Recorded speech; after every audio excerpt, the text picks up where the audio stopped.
We start a brand new week here on Three Man Front. Welcome back into Jox, Pat, Conrad, Molly, Landrum with you until 2. We'll get full reports what's happening down on the plains of Auburn as they had practice over the weekend, likewise in Tuscaloosa. In Tuscaloosa today, they're having media days, actually. So no practice, just media days. Meanwhile, we will go to the wonderful state of Kentucky. We will talk to our good friend Nick Roush from Kentucky Sports Radio. Saw him bouncing around in Atlanta, didn't get an opportunity to chat much with him, so we'll catch up with him on the pressure that is facing Coach Stoops and that Lexington program. Later on, Eli Craner, author, who was on this program about 2 months ago, he's got a brand new book out called Mississippi Blue 42.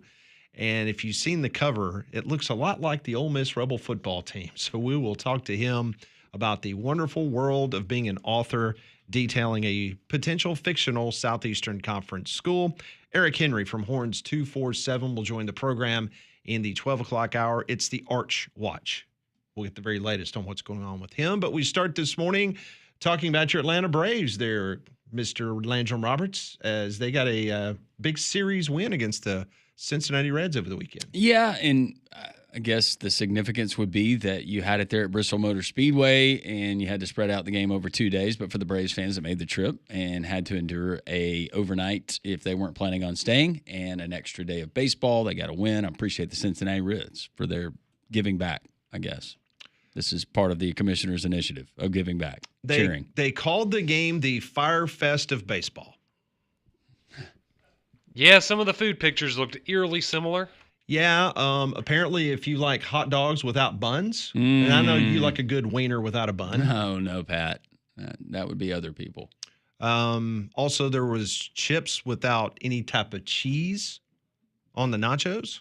Just a dry tortilla chip? Just a dry tortilla chip. Okay. Yeah. So, ran out of beer. It's never good with that crowd. You know, and you would think, in a venue like that stadium, that everything would have been outfitted, ready to go. It's just fascinating because we experienced it last year at the Rickwood game. There were no concession problems. There was no issues whatsoever. But then all of a sudden you would think that you're playing in a huge-ass venue like that, like you would have everything taken care of. Who dropped the ball on this? Or were the problems, did they stem on Saturday or was the continuation on Sunday? Well, I will tell you the problem they had on Sunday morning. This has nothing to do with the concessions. But if anybody has ever worked on a baseball field in your life, there is something called turfus.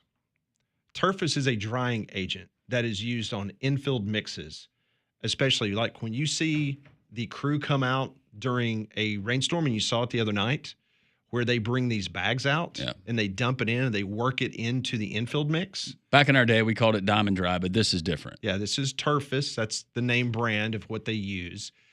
So they got on the phone to a distributor in Knoxville, Tennessee, and they ordered 160 bags or 4 pallets of 50-pound bags of Turfus that needed to be delivered to the raceway because they had none.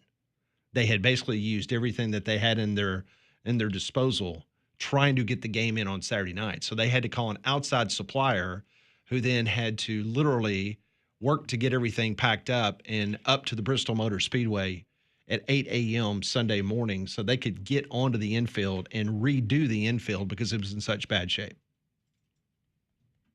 Well, it was a fun idea. I'm glad that they did it. Everybody made it through it, but you think this maybe blankets any future attempts to do one at Bristol Motor Speedway? I don't think so. I think Major League Baseball has proven, and we've got to know a lot of those people that put on these special events. They're very talented. Yeah. And I don't know what happened with the whole concession thing. They also said that the Fan Fest was a joke. And obviously, if you paid attention to McGraw and Pitbull, that was awful. That was terrible. Especially McGraw trying to lip sync. It was just, it was bad. The whole thing was just bad.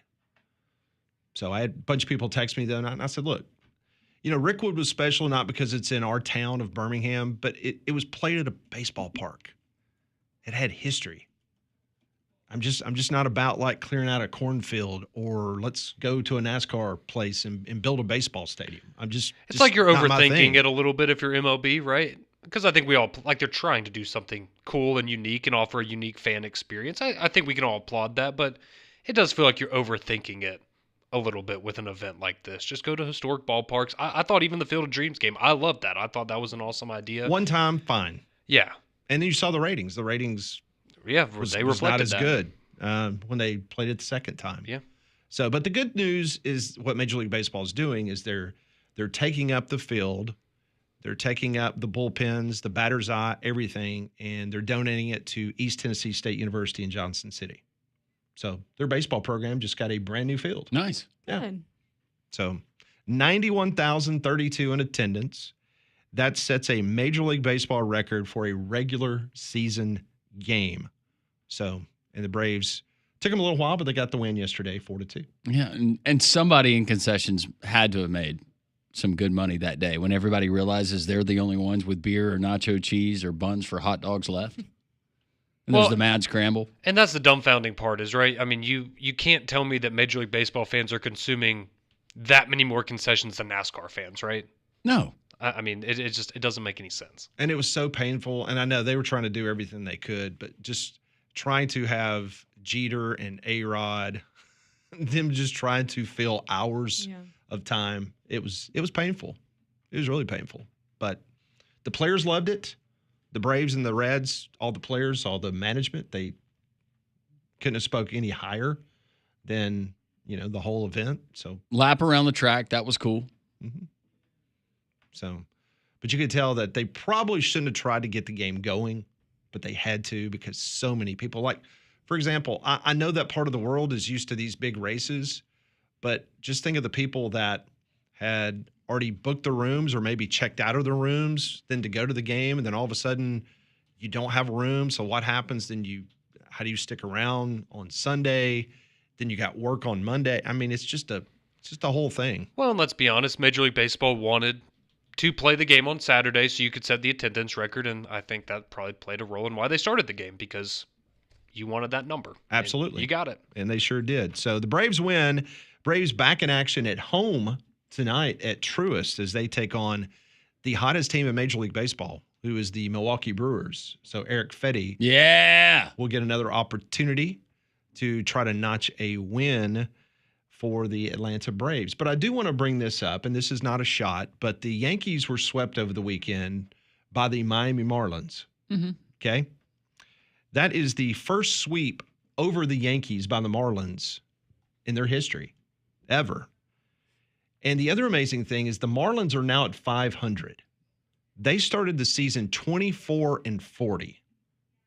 They're the first team to reach 500 after being 16 games under 500 since the 2014 Tampa Rays. And they still got a shot at the wild card. Yes, they do. Wow. Now, Miami, I don't know if you know this, Miami is the only Major League Baseball team that has a winning record against the New York Yankees. I did not know that. That's an interesting stat. I was about to say this weekend was only the second worst series that we've ever played against them because the other one was in the World Series. But yeah, it was bad baseball all around from the Yankees. Very, very poor fundamentals. The Marlins are now 25-24 all time, including postseason, against the Yankees. No other baseball team has a winning record against the New York Yankees except the Florida Marlins, Miami Marlins. Good for them. Really happy for them. Great story. And they also, thanks to your Yankees, they set an all-time attendance record over a 3-game series. 101,000 people showed up. That's wonderful. Yep. Really A lot of happy. Yankees fans. down Really happy about that. So Saturday and Sunday's game was the first time ever in that venue, and it's a cool venue. I've been there. It is outstanding. First time ever that they've had back-to-back sellouts. Now think about that. See what you guys did? You bolstered an economy. Good job. All it cost us was second place in the division. That's it. Small price. I love bronze. Is Chisholm still a Yankee? I guess so. How's Aaron Judge doing? He's still hurt. Giancarlo Need him back. picking up slack. He actually he had a decent series over the weekend. How's Marcus Stroman doing? I don't know. Who does he play for now? Does he have a new team yet? He might be a Brave by the end of the day. Yeah, honestly, he's very familiar with that division. I mean, the Braves are taking flyers on everybody right now. Yeah. He's better than Carrasco and Fetty probably. So I can guarantee you he's better than Fetty. yeah. So If you can hit for power, your church league team, maybe throw a little bit. What's the status with Austin Riley? The status with Austin Riley is he has got the abdominal strain, and Did they put him on the IL? They have. Okay. And I'm trying to remember Nacho Alvarez, I believe, back. got pulled up. Yeah. Okay. Well, I saw Snitker yesterday talking about, him kind of re-aggravating when he dove after De La Cruz. We're trying to give everybody in the entire organization a chance to play this year.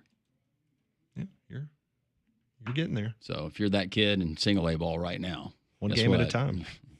We're going to make your dreams come true by the end of the year. All right, so over the weekend, Alabama and Auburn on the practice field. So yesterday, Bama players were decked out in shells, shoulder pads, no football pants. Media was not able to watch the 11-on-11 portion of the practice, but the observation periods in which you're able to kind of discern, okay, what's the pecking order? What's it look like? There's no change at quarterback, Simpson, Mack, and Russell. Now, the most interesting thing that's happening right now is at the wide receiver position. Rico Scott has found himself now working a good bit with the ones. Now, we've got scrimmages coming up at both Auburn and Alabama, and a lot will be determined. But that's an interesting development because everyone pretty much had penciled in Isaiah Horton was going to be part of the ones with Jeremy Bernard and Ryan Williams, and now Rico Scott is getting a lot of work. And matter of fact, yesterday, Isaiah Horton was with the twos. yeah, and part of that was Kalen DeBoer. When he did his press conference, he was talking about receivers that are a little more versatile, and he mentioned Rico is one of those guys that can play Play the inside slot and and the out. outside, and that's maybe why he's getting a little more of that work with the ones. But yeah, he's been turning heads for sure. And somebody had texted me the other day and asked me about Jalen Mbakwe, because remember there was all the drama that he was going to go into the transfer portal, and then Alabama decided, hey, we're gonna move you to wide receiver. So someone texted me over the weekend. They said, hey, what's going on with him? I have not heard his name mentioned. He is third team wide receiver. So don't know if that was a good move for him or not. So we'll see. DeBoer said he's been making good progress. He was asked about him over the weekend, and yeah, we'll see. But let's be honest, if he's on the other side of the ball, he might be third team there too because of how deep they are in the secondary. Auburn was on the practice field. Matter of fact, they practiced at Jordan-Hare in shorts and shoulder pads. Jackson Arnold did not have a very good day. The coaching staff appeared to be irritated on how long it was taking Jackson Arnold to get rid of the ball during the practice. Arnold did kind of step things up towards the back end of the practice. He had thrown a really pretty pass to Cam Coleman, and Cam Coleman dropped it. But Jackson Arnold, they were a bit frustrated on him holding on to the ball. Ashton Daniels had a very nice day. He threw back-to-back touchdowns to Bryce Kane and Eric Singleton Jr., but Daniels did throw a pick six to Jay Crawford. Deuce Knight had some pretty passes. Mm-hmm. He did. Now, Damari Alston at running back, he's got a heel issue, so he was limited. But Omar Mapson II, he was the big name over the weekend. He has Hard to tackle. really done a nice job. And you heard all the coaches and some of the players talk about him. Coleman, Singleton, Malcolm Simmons, they had plenty of highlights at Jordan-Hare Stadium on Saturday. The linebackers, edge guys, very impressive from all reports. Speed and length.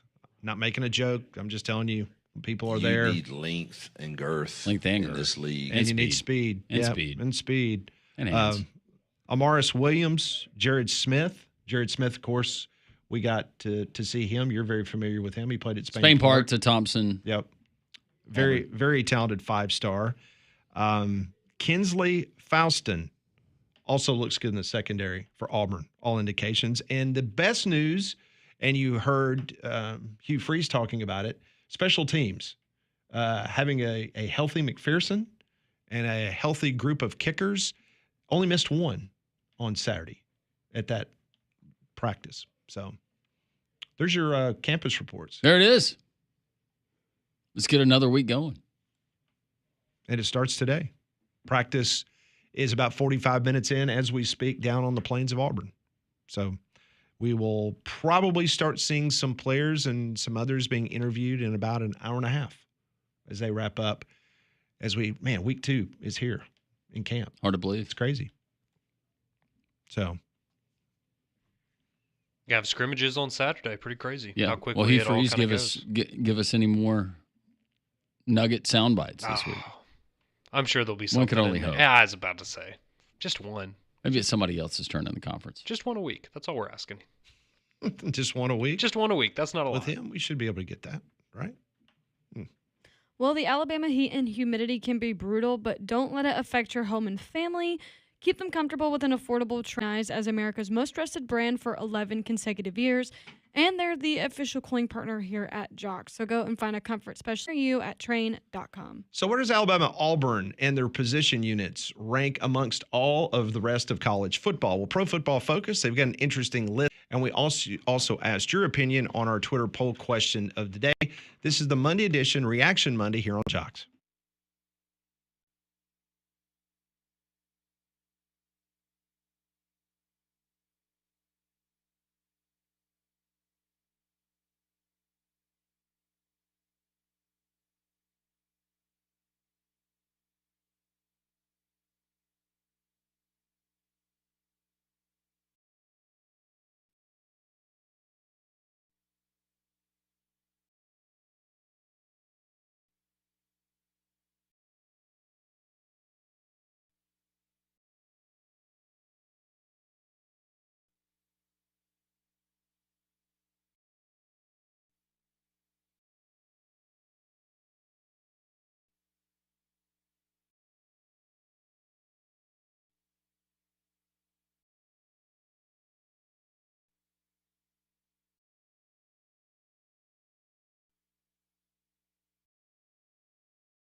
It is 10:20. Welcome back to Jox. This is Three-Man Front. Is your roof showing signs of wear, missing shingles, leaks, or storm damage from It could mean bigger problems coming up this fall, so that's why you need to call Abide Roofing today, 205-922-7134. They specialize in expert shingle repair and full roof replacement, protecting your home, your family, and your investment. Outstanding customer service finish. That's the Abide Roofing promise. Whether you need a quick fix after a storm or it's finally time for a brand new roof, Abide's got you covered, literally. I trust Abide Roofing 100%. They can also deal with your insurance company like they did mine. Ready for that roofing experience you can trust? Call Abide Roofing today, 205-922-7134. That's 205-922-7134. Go to their website, abideroof.com. Don't wait. Give your home the protection it deserves with Abide. Molly, the three-man front Twitter poll question of the day had to do with the quarterback room at the University of Alabama and Auburn. Yeah, so Pro Football Focus lists Auburn as having a top 10 quarterback room at number 7. Well, they had Alabama at number 8. So we ask, who do you believe has the more talented group of quarterbacks on their roster? Is it Auburn or Alabama? And right now, Alabama is winning with about 71%. Very interesting. And the reason I would bring that up is because Pro Football Focus, they went through every position group in college football, and they gave you a top 10. And according to Pro Football Focus, and I know some people hate Pro Football Focus, they think they do a horrible job. Others believe they're the Bible. So I don't know where you fall if you're listening right now, but we're just giving you the information that it's been provided. Top 10 quarterback rooms, according to Pro Football Focus, LSU's number 1, followed by Southern Methodist, Arizona State at 3, Florida 4, Clemson 5, Miami 6, Penn State 7, Auburn 8, Alabama 9, Ohio State is 10. That's very interesting because, and I'll be honest, like I don't know, who the third string quarterback at SMU is, but seems like a lot of those rankings are very heavily weighted towards who the starter is going to be this year. Mm-hmm. So it's interesting that they have Jackson Arnold and Auburn that high up. That means they must have him graded very, very highly if they're number 8. Top 10 wide receiver rooms. And we've talked about this before. The only wide receiver room, according to Pro Football Focus, that is better than Auburn's is Ohio State, with the greatest wide receiver ever to play football. Greatest player in general. Jeremiah Smith. Yeah. Clemson is number 3. Mm-hmm. Ole Miss 4. Alabama is number 5. Top running back rooms. Bad news for Alabama and Auburn fans. Neither one cracked the top 10. Yeah, we don't. Penn State's number 1. We don't right? focus on the running game. That's for the slow teams, for the high grass. I know, Penn State, I know take it shocks, but Penn State's number 1, Notre Dame number 2. Nah, whatever. Shockers. Top offensive line rooms in college football. You're going to have to wait to see it to believe it. Alabama's number 1 still, right? Alabama is ranked number 1 according to Pro Football Focus. Utah is number 2. Mm-hmm. Kyle Whittingham said it's his favorite group he's ever had. And that's why they should be a top. No, he didn't say that, but he did say it's a favorite group he's ever had. Yeah.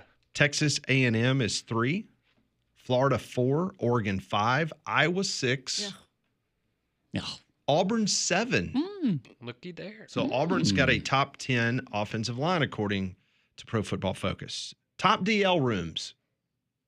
Clemson number 1. Hard to argue that with what they have coming back. Peter Woods, shout out. Number 2, Alabama. Hey. Alabama getting a lot of love from Pro Football Focus. I'm smelling natty. Texas Tech is the 3rd best. Best that money can buy, right? Well, 3rd best money can buy. Yeah. Good 4 job, is Cody. Florida. 5, Penn State. Michigan 6. Georgia 7. Miami 8. Oklahoma 9. Texas 10. What was that on? What was the position group again? D-line. Defensive line. D-line. Okay. Top linebacker rooms. Texas, LSU, Pitt. Georgia, Notre Dame, A&M, Ohio State. Alabama comes in at number 8. Clemson 9. Kansas State at 10. While Kirby's still there, Okay. Georgia will never be outside of the top 5 when it comes to linebackers. No. And finally, the final group that they ranked was the top secondary rooms. Number 1 is Texas. Oregon. Number 2 is Alabama. Notre Dame 3, followed by Clemson, Ohio State, Oregon, Indiana at number 7, Duke at 8, Georgia 9, Penn State 10. So if you're keeping score at home, Auburn was number 8 in the quarterback room, number 2 wide receiver, and number 7, offensive line. Those were the only 3 categories that Auburn had a top 10 unit. Meanwhile, Alabama was number 9 in quarterbacks, 5 wide receiver, 1 offensive line, 2 defensive line, 8 linebacker, and number 2 secondary. So if these numbers play out the way that Pro Football Focus is currently ranking them, then this should be one of the best defenses you've seen in Tuscaloosa in probably about a decade. Yeah. If these numbers hold up. You agree? Yes. I was going to say since on paper, it should be the best defense you've had since 2015, 2016. Now, we know injuries will happen, but you've got 7 returners on the defensive side of the ball. If the defensive line can get any push at all, that will significantly help the secondary that is, according to Pro Football Focus, ranked number 2. All of those rankings seem to equate to more than a 9-4. Yes. You would hope so. And I believe Pro Football Focus had Alabama as the 4th best team overall. And for Auburn, that should equate to more than a 5-7. Yes. Yeah, just start. When's the last time Auburn would have had a top 10 offensive line? I mean, It's been a long time. that is massive if that comes to fruition. Mm-hmm. Very much so. Probably have to go back to the Greg Robinson, those classes. Yeah, it's been a minute. Yeah. And maybe they'll even have a 1,000-yard receiver too. What? That'd be the cherry on top. Shut up. Been a minute. Now you're getting crazy. You are getting crazy. That Speaking- chip got you. Speaking of crazy, everything okay now? Your health-wise? Yeah, no, I'm all good now. It was a rough weekend, as I told y'all before the show. Took until it was about 24 hours because we did it at 12:30 on Friday was the chip challenge, and around lunchtime on Saturdays when I Was I lying about that? settled it. No, Yeah. no. Well, it's like I didn't tell Pat this, but I had texted y'all on Friday and said, "Hey, I think Yeah. I'm It's done." happened. Yeah. And no, I was wrong.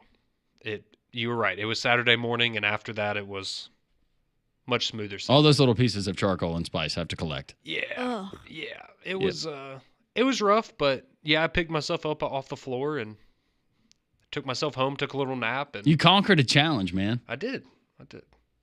I would not wish that on my worst enemy. What did though. Paige say? Was she still giving you grief when you got home about crying too much? No. She was being nice. She did say that because all of her friends were watching that there at the hospital with her, and they all thought that I was. You're a pud. Well, they thought I was being dramatic. They're like, "Oh, he's playing this up for entertainment value." And no, that was very real. They didn't see your ears like I did. No, Your ears went instantly red. it was bad. No, I mean, Gary even texted me and said, "Man, at one point, like I actually got concerned." No, that he you got a weren't little doing bit well." concerned. Yeah, He was not trying to show it. no. But yeah, we're all good now. Well, I told you what Leanne clear. said. Leanne said that if you're going to do this again, you got to do the Venmo thing, like you did for the toothbrush. Because That definitely was nice. So I put it on while we're eating Friday night. Oh, that's Like I cast it from. I took the Only the Pat raw- would do that yeah, while eating they're dinner. eating. Yeah. So I cast it from my phone to the TV in the kitchen, and Leanne's sitting there eating, and she was furious because, of course, me and you are the bad guys. Yeah. Yeah. Like, Yeah. And I said, Lee, you can go back and look at the social media. Mhm. I was against it. No, you weren't. She knows you better. She- Yeah. no, you weren't. Yeah. No, you weren't. And she That's goes, you said that as a disclaimer before he did it, but but when she saw those tears running down Conrad's face, yeah. like she was extremely concerned. See, I showed my parents this weekend too, and my mom, like Leanne, also works in healthcare, and my mom was crying of laughter. She wasn't concerned at all, Conrad. Sorry. That's okay. It's okay. Her But we're daughter glad saved you're the day, okay. so that's all that matters. That's right. Yeah. My parents were proud of that. If I thought that your life was in danger, I never would have agreed to it. I mean, my life was never in danger. I just, Once we got the allergies out of the way, the vitals, yeah. health history, you were good to go. But we got to that at one point. But no, we're all good now. All right. Time for the next challenge. We will have we'll have news on that very soon. The cinnamon, he's got a snort. Oh, we're not doing that one. No. No. All right, coming up next, we're going to go to Lexington, Kentucky. Pat says they're in fall camp. Is the pressure mounting on Stoops? We'll get into that next with our guests. This is Three Man Front on Reaction Monday.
Fall camps around the SEC, they begin week number 2. Let's go to Lexington, Kentucky. Nick Rouse joins us from Kentucky Sports Radio on 3 Sports. Joins us here on the front. Nick, I hope you're well. Got a chance to say hello to you in wonderful city of Atlanta. How was Media Days covering the Kentucky Wildcats? Oh, it was good. It was good. It's one of those where you hate that's covered. He wasn't. That's probably ball rolling and season. The meat of only before it's like talk about talk game schedule. Even though we still are. Nick, we got to talk about the quarterback position. Fans in this state certainly very familiar with Zach Calzada. This is a bigger Zach Calzada, as we can see. What's the level of excitement among Cats fans? Well, it's kind of funny because when Stoops opened up their first 2 shoulder padded practices to members of the media, it was actually the backup who looked the best, Cutter Boley, and he's seen as the future. He flashed against Texas last year, played in a couple games, but it was a rough outing for the true freshman against Louisville. So you wondered just like, all right, where's this kid going to go? And he was carving up the 2s about the future. And it also, I don't want to say it stirs up a quarterback controversy, because the thing about Calzada is there isn't a lot sexy about this guy. Yes, he's got a big arm. Yes, he's got a ton of experience, but you don't know what the ceiling is for him. I think what I learned most about him while watching him over the last 2 days is he is a guy that I feel like the floor is really high for him. You don't know what the ceiling is. It's the opposite of the backup Boley, where it's like, oh gosh, that guy, he can really spit. Those flashes of greatness are incredible. Calzada, I don't know if you get the same flashes of greatness, but the consistentness, the steady play there, he operates on time. So like if it's first read, second read's not there, he's hitting the check down, you're getting 5 yards and you're staying ahead of the chains. And that's the way the Kentucky offense is going to have to operate this year. They're going to go back to being a traditional sort of Mark Stoops team, run the football, stay ahead, and they need that steadiness from the quarterback so they're not just letting teams pin their ears back on 3rd and long. So there's a reason to believe he can be a quality quarterback, but I don't think anybody's going to put him up there among the best of the best in the league. One thing's for sure, there is going to be a transfusion of different talent in the wide receiver room that Calzada can possibly throw to. I want to ask you about one in particular, and that's Kendrick Law, who was at Alabama, and he transfers to Kentucky, and they were excited. The coaches were fired up about it, and for whatever reason, Kendrick Law, and he did get banged up towards the back end of the season, but just talk about the excitement level with him. And AJ Hester from Oklahoma is coming in. It's a brand new group, but are those guys enough that will make Calzada's job a little bit easier? That I think is the biggest question going. It's just and the offense passing game in particular makes sense because he's kind of position valuable. That those practice kind of he can do that. There is be have just been so optimistic. Kentucky true freshman line showed a lot of potential for a couple weeks. The player with the high. If things that I think can their drink because How often do you have a bunch? I'm not going to bank on it. So you hope that Harley Gilmore can turn into a wide receiver one to be able to play off Kendrick Law in the slot. What's the thought on Mark Stoops? Because just from a personal, just watching Mark Stoops, whether it's talking to the media and some other things that have been written, even during last season, he seems like a tired coach. And any coach this day in the climate of college football, Nick, they're going to be worn out. All the strains that you have and everything that goes along with it, but especially at a place like Kentucky. What's your read on Coach Stoops heading into this? Well, the last point when they were the table were close. They completely win. Point is part of the stuff.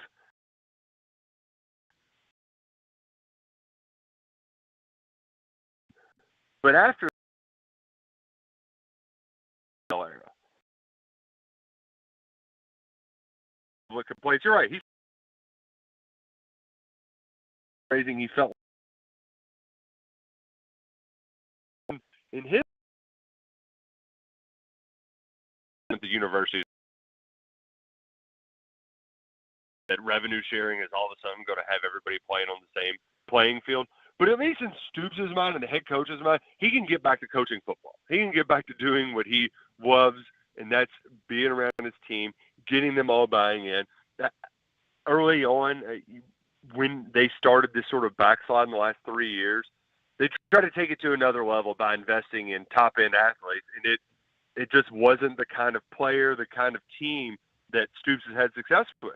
And he's got a team that he's had success with before, a very old, experienced group.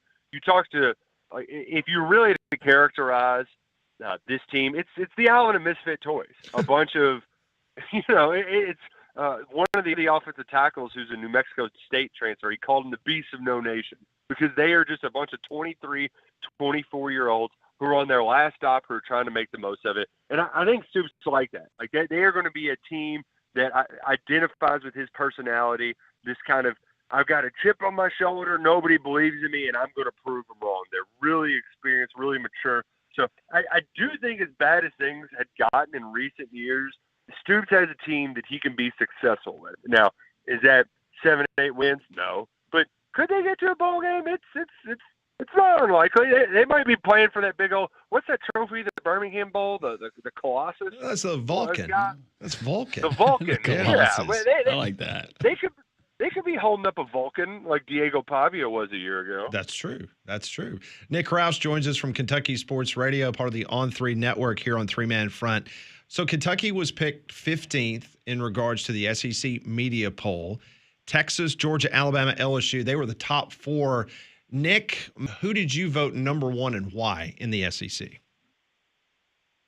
I think Texas fans should get out their torches and pitchforks if they don't win the national championship this year. Everything's built for this year, and I know it's a lot of buy it all. Awesome Texas team. If similar to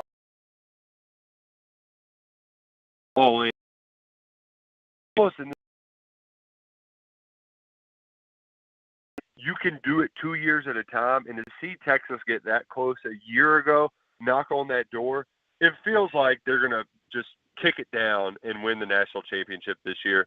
And the kind of the beautiful thing about, I know some fans hate it, but in the expanded playoff era, you can afford to lose a game or two and still be in that championship conversation.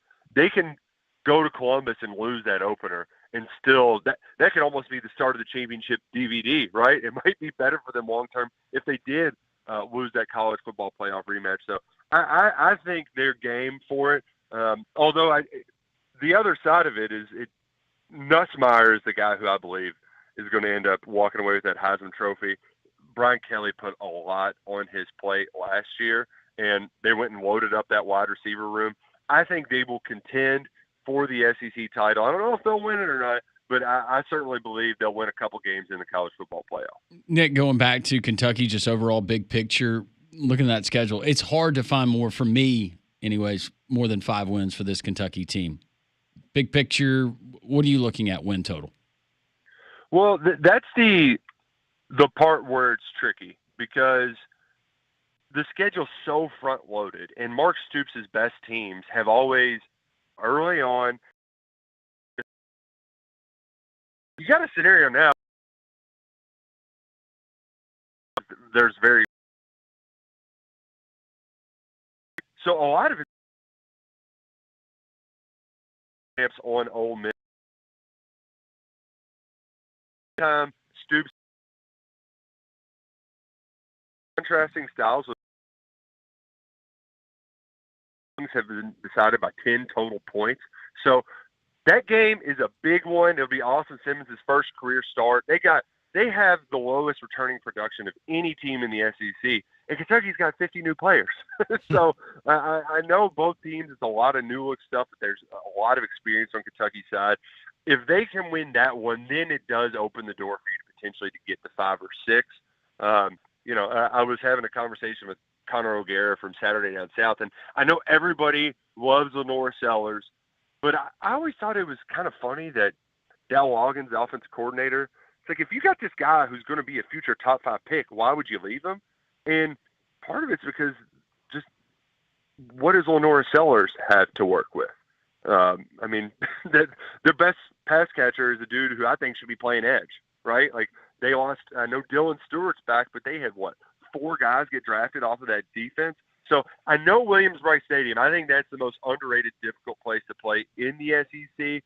But Stoops had South Carolina's number for the longest time. If you can make something in that toss-up game, who knows what Florida and Tennessee are going to look like in the second half of the season. Tennessee is going to be a team that has to play in the mud. So I think that game is, if nothing else, going to be close. So at least for Kentucky fans, going into this year, you were wondering, well, what are the pieces of the puzzle, right? Like, how do we in our biggest dreams dream big to putting it all together and winning big this fall?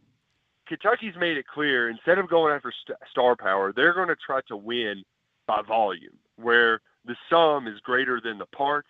I think this defense is pretty talented on their entire 2 deep, where there's just not a lot of drop-off. So if they can withstand that early season punch in the mouth where you got to go to South Carolina and go to Georgia, and you've got Ole Miss coming at home, if they can steal one of those and they're relatively healthy in the second half of the season, they can be very, very plucky in late October going into November. And if not, you got Mark Pope as your basketball coach and a very talented basketball team heading into the season. So it'll be here before we know it. Nick Roush, always a pleasure, always great stuff. Kentucky Sports Radio, KSR, and also on 3. We appreciate your time, my friend. Always great to join y'all on Jox. Y'all have a good one. You as well. Nick Roush, join us on the Higginbotham Hotline. You deserve solutions that are built for you. Higginbotham is your one-source solution for insurance, financial, and HR services. Is that old tree leaning too close to your house? Don't wait for that next storm to make that decision for you. Call Golston Tree Service today, 205-33. Your trusted local experts in fast, affordable, professional tree removal, trimming, and cleanup. Licensed, insured, ready to handle any job that's big or small. Call Golston Tree Service today, 205-337-4443. When it comes to your trees, don't risk it. Call Golston Tree for our emergency tree service, 205-337-4443. Big takeaways from what Nick just told us, in particular about one SEC venue. We'll get to it. 3-man front here on this Monday on Jox.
Always appreciate Nick Roush joining us from Kentucky Sports Radio. Just an honest assessment. I was just telling Landrum Conrad, going from just basically a doldrum covering the football program, and then obviously, Midnight Madness with the tip-off of the basketball season and the excitement level, how you go from that to basketball, just unbelievable trying to cover that. Well, and it's just funny because I guess we have, we're very fortunate now, but, going back, a decade or so before I ever got here, y'all probably had the opposite effect of it, right? Where you have to, how do you go from all the excitement of college football season and then try to get people excited? It was problematic about college basketball. And so now we don't have that problem, but yeah, and me and Landrum, we were talking in the hallway afterwards. Look, if they want to come to Birmingham and try to win a Vulcan, like Nick Roush was saying, that'd be Colossus. That would be a Colossus. Yeah, that would be honestly a remarkable achievement for that team this year. Because I mean, like you said, Landrum, if they win more than 4 games, I'm going to be impressed. It's hard to find them on that schedule, and the bright spots that they did have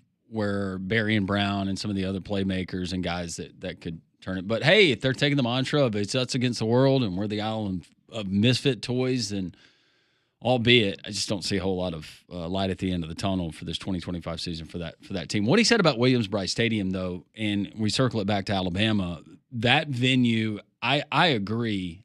And I've always known, just because of capacity and the passion there and everything that goes on. But last year especially, because you think about the 2 games that they lost at Williams-Brice. One, they didn't show up for that game against Ole Miss, where Ole Miss handled their business. And I think that was the week after Ole Miss lost the game to Kentucky at home. It was, yep. Right? Mm-hmm. But Williams-Brice Stadium, and the other one that they lost was to LSU, and was kind of a funky game. But at night, that stadium is a different kind of stadium. Oh, well, yeah. I mean, when you got Sandstorm playing when you walk in, that is a very good atmosphere there, and it's certainly not going to be an easy place for is that trick? Is that the trickiest road game besides Jordan-Hare for Alabama? Maybe trickiest just because you kind of know what you're walking into at Samford, right? Like, I mean, it's Alabama, Georgia. You already know what that's going to be. But yeah, I would say that South Carolina, Georgia, and Auburn, those are definitely all going to be very, very difficult for Alabama. I would put Jordan-Hare, Williams-Brice at night over what Sanford Stadium will be. I agree. Atmosphere-wise, absolutely. Now, quality of the opponent, that's maybe different, but yeah. One thing's for sure, and you mentioned Zach Calzada, the offense has been the problem. There's been no consistency whatsoever. Defensively speaking, I think they finished top 50 defensively in the country last year. Very respectable from a scoring defense point of view and a total defense. But man, you had the big turnover in the wide receiver room. I know Law is there. They got a transfer out of Oklahoma. I'm sorry, but I don't care how much weight Zach Calzada gains. Just not putting any faith at all. But you heard Nick Roush said the backup was the guy that looked probably better than Calzada through week 1 of practice. Yeah, Boley. Yeah. Brock Vandergrift, in case you missed it last year, retired from football. I missed that ceremony. And I guess all things considered, it would be true, but I did kind of chuckle when he said, well, they kind of struck gold with Will Levis out of the portal. I said, oh, really? So TJ Finley continues to play football, but Vandergrift retired. After he got... That's how bad it must be in Lexington. Reportedly, at least $1 million, maybe $2 million, to sign with Kentucky from Georgia. I was about to say, they went... Didn't pan out. Again, though, God bless America. No Brock Vandergrift. Hope you're doing great. Great for those kids, yeah. Hour number 2. Should be a fun one. More news and notes from Tuscaloosa and Auburn. Stay with us.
Welcome back to Jox and Three Man Front. This is hour number 2. Landrum, Conrad, Molly, I'm Pat with you until 2 o'clock. Appreciate Nick Roush joining the program from Kentucky's upbeat report or the future of the Kentucky Wildcats for this season. But hey, certain things work out right. They might come to Birmingham and get an opportunity to play for the Colossus.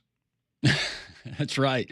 A lot of Kentucky football fans, they could be in need of Mystic Beverage. It's made in Blount County, Alabama, but it's sparkling water that's infused with various cannabinoids and different levels that you want to achieve. I always go with the Lift Blend. It's got the green coffee bean extract that's going to pick you up later in the day, or if you don't want to go with coffee early in the morning, it's nice, it's refreshing, and they got delicious flavors that they're offering, whether it's the Southern Berry, the Mango. Those are two of my favorites, the watermelon, as well as the blood orange. You can do that as well. But it's Mystic Beverage. Go to mysticbeverage.com. You can find these products and an assortment of different products that you can find at your local Piggly Wiggly. You just go to mysticbeverage.com. Check out more there. And we appreciate their partnership. Great alternative to alcohol, especially during the college football season when on occasion we have a chance and a tendency to overindulge. This will keep you feeling great, and you won't feel bad the next day. You know, we were just talking about Mark Stoops and someone that has been at their school for a very long time. He had some interesting comments over the weekend. Mike Gundy, who is the head football coach, very simple question. What would you do to correct all the wrongs in college football? You need a commissioner. You got to get one person in charge, and they got to get the 4 power people in one room, and they all got to start talking about equality and how can we revenue share across the country, and we can follow the NFL pattern, okay? And if you're not going to make them employees and collective bargaining, I get it, but how are we going to fix it? That's just the way I see it. I'm going to say it, and I said it again. You can't have a group that's getting all this money and a group that's getting all this money and then expect one of these teams. And I think eventually, if they don't fix it, it's going to be difficult for people to actually really want to watch. We could talk about it for 3 hours, but there's a solution to it, and there's got to be a give and take. One person's in charge, there won't be a lot of give and take. Like the CSC is scary right now, right? Put together, I mean, what power do they have? They've already been sued. But the good news is this. We get football now. We get to coach football and play football. That's the good stuff. Look, I respect Coach Gundy. I'm beyond, and for some things, when we're talking about equality for all of college football, but then we go and we compare it to the NFL model. There's a huge difference. So we're talking about equality, even if we're just talking about Power 4, but let's expand it outside. There are 104 more FBS college football programs than there are NFL organizations. We're comparing 136 to 32. Yeah. And we're comparing multiple different TV contracts, if any. NFL doesn't have that issue. Right? Not everybody has a deal with Fox or with CBS or with ESPN and ABC. The NFL, they got all of that locked up. So in the spirit of what he's saying, I do understand it, but let's just quit blanketing everything with what's best for the equality overall of college football and pretending that it's the same as the NFL. It's not. No, it's not. And the issue when you say the blanket of, oh, well, we need a commissioner. You've got 4 commissioners now that can't even agree on the simplest of things. What makes you think that who is going to put that one person in charge? Do you think that those 4 individuals, the most powerful in college sports, they're all going to agree? That they're all going to agree that I'm going to name Conrad Van Order as the czar of college football and what he says go? No. Well, and it would be great, right? We've all talked about, I think a lot of people would say, well, Nick Saban should be that guy. You don't think the Big Ten's going to have a problem with, oh, so you want the guy that was the 17-year head coach at Alabama to be in charge of everything? You don't think he's going to have lean towards the SEC? And you would say that about anybody, right? As whoever the commissioner is, you would think there'd be some pushback of, well, are they going to be biased towards one conference over the other and things like that. You're never going to find that one perfect person, I don't think. Well, it's just easy. That's the blanket. Well, we need a commissioner. Well, okay. All right. We can agree on that concept, But how are you going to get to that concept? Because you can't even get 4 commissioners, and you've got 2 that's basically in control of the college football playoff, and they can't even agree. We're talking about 2 people. Now you're talking about 4 people, or let the Mountain West Commissioner or Conference USA or the American Conference. You're going to let all those guys in a room to try to come up with the idea of who they're going to name as a college football czar? Well, and it's not just Mike Gundy, but if Mike Gundy was coaching in the SEC and not the Big 12, would he feel the same way? I doubt that he would. No. If Kirby Smart was not coaching in the SEC at Georgia, and let's just say Kirby finds himself at Toledo, does he feel the same way? No, probably not. I mean, everybody's going to stick up for their own self-interest, and that's fine. I would do the same thing, but just to say that it's so easy, to your point, Pat, we can't decide on basic things right now. We keep pushing out these talks. So we're going to put somebody in charge. And they say, well, let's not let it come from the Power 4. Let's let another one of these conferences decide who's in charge of college football. Well, that doesn't work either. Mm-hmm. Nobody's going to like that idea. So short of, and this all goes back to legislative and at the federal level, short of something being put in place and that's voted on, that's passed through Congress, whatever, I don't see that there's any kind of amicable solution. Please be a executive order. That sound means there's breaking news here on the show, and for more, we send to the breaking news desk where Pat Smith is standing by. Pat? Well, the first preseason poll is out that we pay the most attention to, the coaches poll. The USA Today coaches poll has just come out, and the coaches have spoken. The number 1 team in America, according to the coaches in the USA Today preseason poll, is the Texas Longhorns. Coming in at number 2, Ohio State. 3, Penn State. 4, Georgia. 5, Notre Dame. 6, Clemson. 7, Oregon. 8, Alabama. 9, LSU. 10, Miami. Followed then by Arizona State at 11, Illinois 12, South Carolina 13, Michigan 14, Ole Miss top 15 according to the coaches poll, SMU 16, Florida 17, Tennessee 18, Indiana 19, Kansas State 20, Texas A&M 21, Iowa State 22, BYU 23, Texas Tech 24, and Boise State. That rounds out the top 25. Others receiving votes. So if you played it out, 26 would be Oklahoma, Missouri would be 27, Louisville 28, USC 29, Utah 30, Baylor 31, Auburn 32. That is your coaches poll. So if I'm not mistaken, maybe you said them earlier. So Illinois got no love? No, Illinois is 12. Oh, they were 12. God. They were 12. That's the opposite. That's too much love. So your immediate reaction to Alabama being 8th in the preseason coaches poll? Love that. Got a little bit of chip on your shoulder. You got something to prove still. You're 3rd in the conference. It's a good place to start. A lot of SEC love. SEC had 1, number 4, number 8, number 9, number 13, 15, 17, 18, 21. That was your SEC teams represented in the preseason. What's the one that you disagree with the most out of the top 15? Illinois at 12? Yeah, I mean, all right, we'll take Illinois out. Yeah, I'm still not buying that. I would probably. I don't think I would have South Carolina at 13. I would have them in my top 25. I wouldn't have them in my top 15. Would you have Ole Miss ahead of them?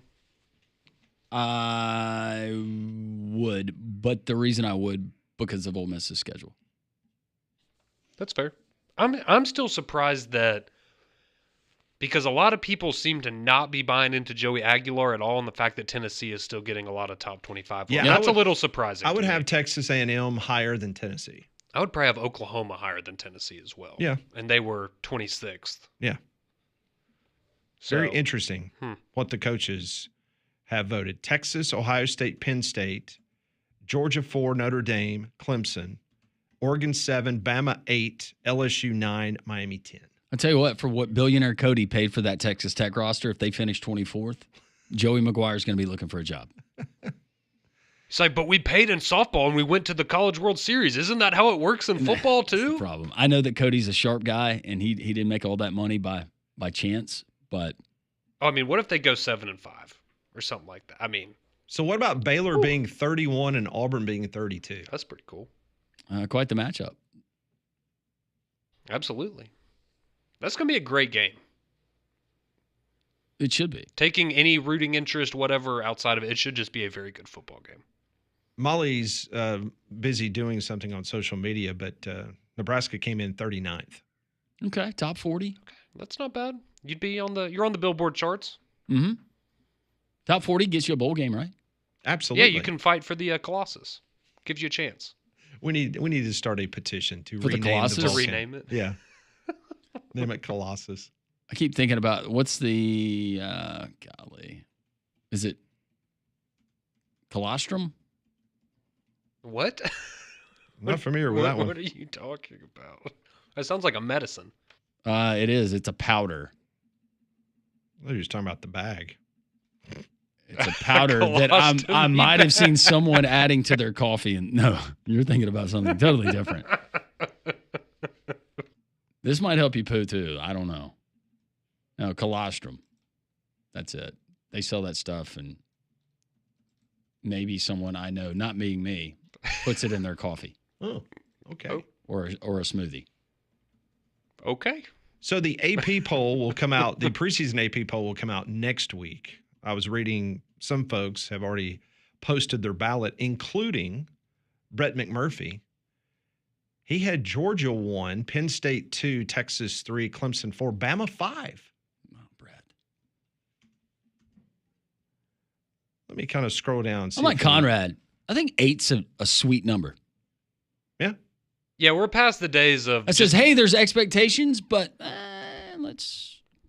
Yeah, and If you finish some 8th, people you're in the might- college football playoff. Absolutely. And some people might be mad at this, but I mean, this is not the kind of. I am not in a point with this team where let's be number 1 or number 2 going into the year. Like under Nick Saban, you didn't really think about that, right? It was just whatever.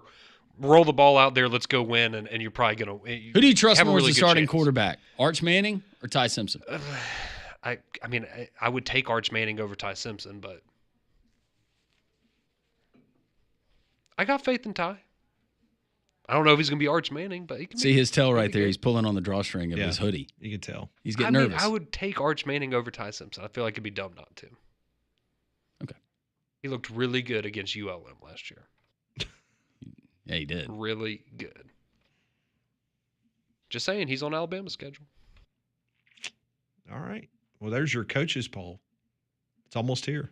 We got a coaches preseason poll. We'll have an AP top 25 poll next week, which, by the way, neither poll means absolutely nothing. Squat. Means zero. Now, are we officially doing the debate tomorrow, you and Bama Hater? Is that on? I'll be there. If he's going to be there, Okay. I'm ready. I know the other debate is absolutely happening. That one's kind of overtaken. We're the undercard now, me and Bama Hater. Really? I think so, based on what people are saying. Okay. There's a lot of buzz around the other one. Me and Pat are formatting our questions. We alternate. So y'all are going to mediate both of them? Being Jake Tapper. Okay. Yeah. Okay. I'm excited to see how this is going to go. Are you? I'm not worried about it. Well, just lay off the Ambien. That's my recommendation. As I've said before, I can just show up and You just need to it'll be sharp. take care of itself. We want you to be sharp. Have all of your facilities ready to go. I'll be good to go. All right. We will continue on with this reaction, Matty. We'll actually get to your text messages. A bunch of them have been coming in on the Courtesy GMC text line, 1-800-239-WJOX. Eli Craner, author, sports author. He's going to join us throughout any day now. We'll talk to him about that project. And next hour, we'll go to Austin, Texas. We'll get an Arch report on what's happening with the Texas Longhorns. All that straight ahead on this Monday edition of Three Man Front.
Coaches poll out just a few moments ago. Alabama, preseason ranked number 8. Auburn not in the top 25. They got enough votes if you carried it out to be 32nd, according to the coaches. It was a good weekend around my house. Why? Because I was able to get on that R-Tech tractor. That's right. The zero turn from Toro that I purchased from R-Tech Tractor in Jasper. Go by and see the fine folks there at R-Tech Tractor, just north of Jasper on Highway 5. Jeremy, Greg, and the guys, they're going to take care of you just like they took care of me. Locally owned specialists in mowers and tractors. The mower brands, Toro, Cub Cadet, Gravely, Bobcat, Spartan, residential to commercial grade. More brands and better selection than those big box stores.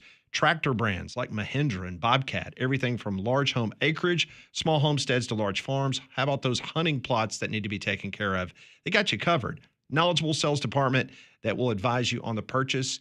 I was kind of a neophyte when it came to zero turns and those type size mowers, but I called Jeremy. He walked me through it, sent me to rtechtractor.com.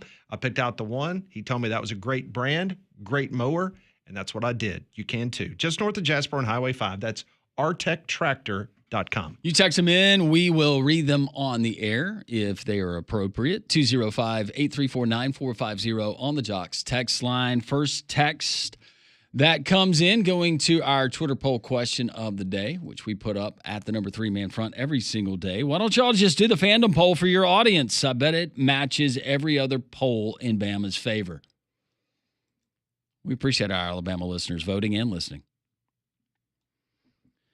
Don. Hello, everyone. Of course, your Twitter poll favors Alabama in the quarterback room question. By the way, on the O-line best group since 2017. Now see everyone for football debate Tuesday at Social Taco. Come get you some Damien. Smiley face emoji. See, I told you there. Me and Bama Hater, we're the undercard now. What did Molly mascot rate the cocaine bear?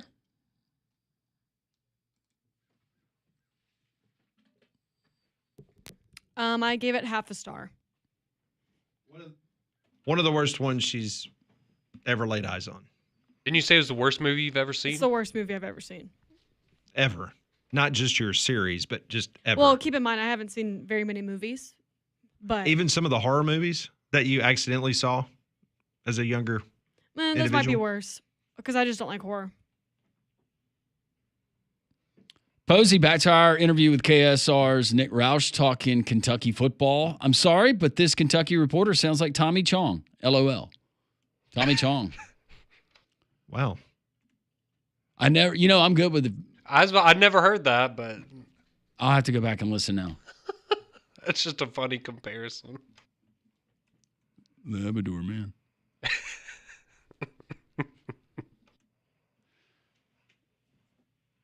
Let's see. Not going to do that one. Lewis says breast milk, Landrum? Question mark. Not for me today, Lewis. Thank you.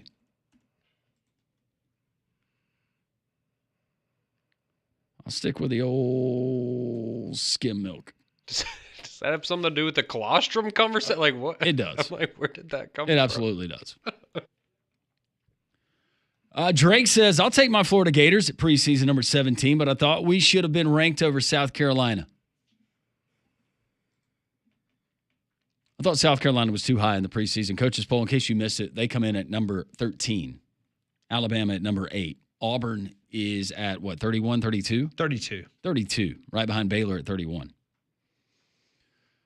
Bama Hater says, Pat, will you, Landrum, or Molly be con man's cut man? I'm predicting an early TKO tomorrow for the debate. So that tells me Bama Hater's ready to go. Conrad has he's given us a towel that we will throw into the ring when he gives us the nod. You're going to have to drag me out of there. Should be fun. Tate chiming in. He says, I think Conrad should get a Venmo going for his debate against Bama Hater because I got a feeling it's going to be more painful than the chip challenge. Smiley face emoji and then head cocked to the side, laughing, crying emoji. So this individual believes that you will get the floor cleaned by Bama Hater. He's going to take you to the woodshed. I thought he was saying the opposite. Either way. It's a matter of interpretation, guys. Hey, if you want me to lose and you'll pay me to lose, then have at it. I'll absolutely lose for money. Conrad, question for you. What was the name of the song when y'all were coming back on? Walking on a Dream by Empire of the Sun. Great song. And this one, can you all explain why in extra innings the baseball teams all put a man on second? Is this new? Thanks, and keep up the great work. They created this stupid rule a couple years ago. It's not new. But in the postseason, they don't do it. No. Which is good, but they should not do it in the regular season either. If you know that your team is going to inevitably lose, like my Atlanta Braves, most of the time by 1 run in extra innings, you'd rather just go ahead and get it over early. So I like the rule this year. It's benefited y'all this year? It does. It helps me go on about my night or my day. But the entire reason they did that was to speed up extra inning games. Fat Joe says, Molly, I agree with you. One of the worst movies I ever watched also, talking about Cocaine Bear, if you're just joining us. I know you wouldn't like it. I think it was wrong for them to make you watch that horrible movie. Fat Joe's just trying to suck up. It's a great movie. I don't know what everyone No, it's really not. It's a great. I'm not going to say great. It's not great, but it's entertaining. Yes. Jake says, I feel really bad for Conrad. Going to be tough to debate someone who can't retain information, facts, and just argues for the sake of arguing. All right, so Jake is on your side. He's taking a shot at Bama Haber there. Well, see, and that's kind of what's in my back pocket is eventually, I mean, it's You're going inevitable. to tire him out is what you're saying. Well, eventually there's going to get a point in the debate where he's just arguing against himself, and it's just a matter of how quickly we get You're to going to that go point in my Jedi on him? mind. He does it to himself. I don't even have to do anything. That's just how it works. If you can make Bama Hater say roll tide before the end of the debate, I win regardless. you are the king. Okay, we'll see. I will buy you one of those chains. Pat and I was... Yeah, I should have bought the one that was in the Hall of Fame yeah, in we were going Atlanta. to buy you one. I should have bought one. They're only $40. $40. Yeah. That was way too expensive for that. But yeah, I should have bought it and wore it for the debate. This one's sent from the app. Conrad will smoke Don Don. Good thing I'm not debating Don Don. Is there any doubt that Don Don is going to absolutely pull the shocker of shockers and defeat Damien? I might give Don Don the early lean. He's ready. Like his whole life has built up to this moment. This is why I told you guys last week. I feel like this is going to get personal, and that's where Damien's going to go. He's going to pull one out of the quiver, and it's going to hit Don Don right in that big old generous heart, and we're going to have cleanup. Well, we just got to be careful. We got to make sure that Damien doesn't go too far? Get animated like he did the other day. Oh, Yeah, we can't have that. No. Yeah.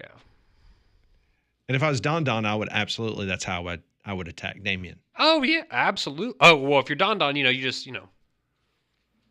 buy a couple of... See, that was my thing. If I was Bama Hater, you're probably trying to, oh, man, you want me to buy you you want a cold beer before we do this? Try to, use that to your advantage. That's playing kind of I love dirty. how strategy's going into this. Yeah, I mean, I'll be honest. The fact that we got this together so quickly, I'm pretty impressed. I thought it was all just like, oh, yeah, haha, that'd be a funny idea, but... Have we set a time for this tomorrow, for this debate?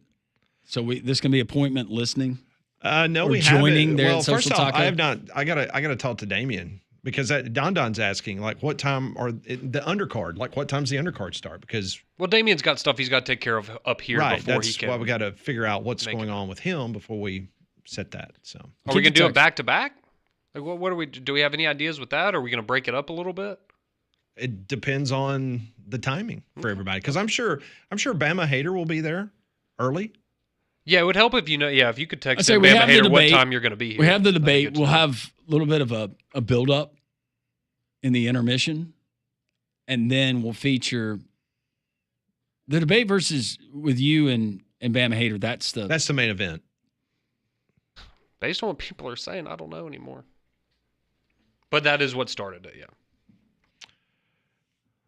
All right, keep the text rolling in. We got more that we'll get to throughout the show. 205-834-9450. Actually going to be out for your purchase tomorrow. Eli Craner, outstanding author, lives in the state of Arkansas, played in professional leagues. He's now an author Mississippi Blue 42. He'll join us next on the program to tell us all about that. That is due out tomorrow. That's next on Three Man Front.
It is 11:32. Welcome back in. This is Three Man Front on Jox. Man, it almost feels like football season. Not only the topic matter in which we've been discussing over the last hour and a half, but the fact that it's actually not 100 degrees outside with a relative humidity of 150%. It feels really good. Won't last. You know, We'll we take it. call this Oregon Duck summer practice. It feels that way. A little misty. Yeah. I'm wearing a hoodie today, you know? I probably should have worn a hood because this is the day that they kept the AC on full blast and we don't need it. Well, if you listen to this program a couple months ago, we were fortunate enough to session with Eli Craner, outstanding author, former football player, turned award-winning author. He joined the program, and we talked about a project that he was putting the finish, and it is going to be available for you this week. Mississippi Blue 42. It's a novel by Eli Craner. He joins us on the Higginbotham Hotline. Eli, I hope your summer's gone well. Hope you're doing good. Yeah, man, all is good and excited to be back. Thank y'all for. So these are going to over the world right now. Mississippi I'll finish to end. I always to like I hated when you're just hit shell the kind of Arkansas tonight. I'll just kind of feel, but you're just ready. So Eli, when did you decide? What was the genesis of this book, and deciding that you wanted to have it taking place right here in the heart of college football country? Absolutely. Y'all remember that article by Stephen Godfrey called "Meet the Bagman"? SB yeah. Nation. Mm-hmm. That was the catalyst. Like, that was the seed. I think that came out in like 2013, 2014, which is when this book is set. The other piece that came about, and that's how long I've been like trying to roll it over. But in the world of publishing, trying to pitch a college football themed novel, dream that if they to buy this, and anyway, then the next season is what this book that. So it's really the edge was kind of Absolutely. true. Oxford, but John, but other in this book, it and be like, because I'm sure around where y'all are, around where I am, everybody's got questions about NIL. Everybody's got opinions.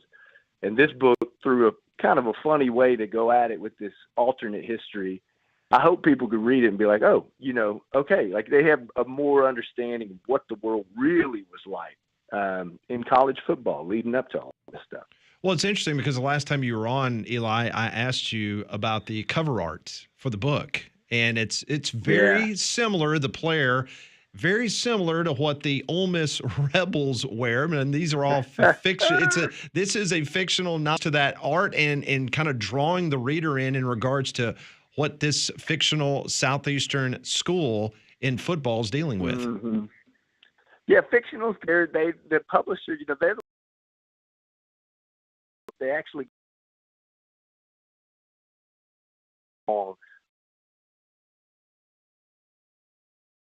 different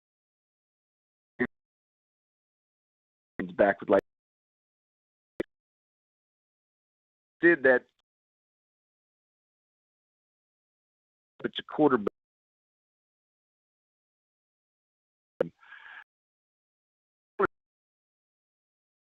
was actually 1037. Thought about like not, but then your name had not thought to be there in Oxford and talk about all that stuff with John T. Who he's a Georgia guy, originally. So both not Mississippians there talking about Mississippi. With a certain, I can't wait to read this book, but with the certain characters that are portrayed in this book, you as a college football guy, were there maybe some coaches, their likeness that you loosely based these characters on? Absolutely. And if I'd have been forward thinking enough, I should have mailed you in the lot of for maybe okay. You're like, oh,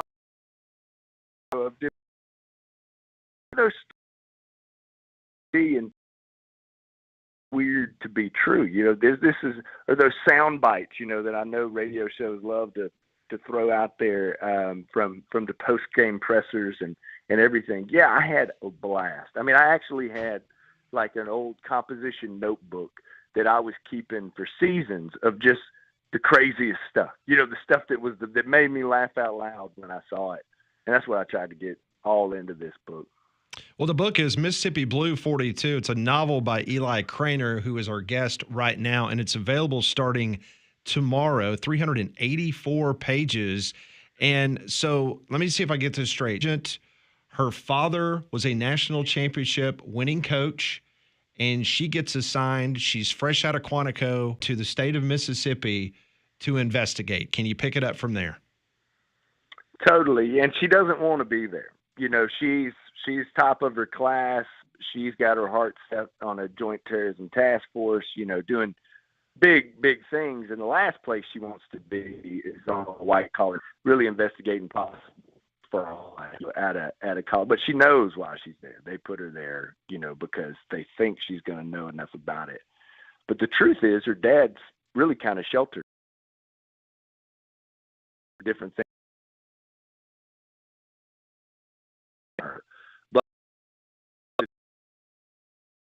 But after a big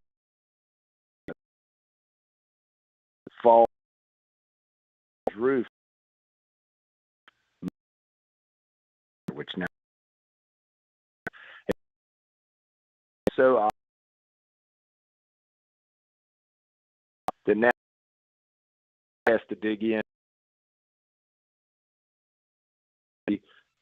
but also into her father and everything that she thought she knew, you know, about the game.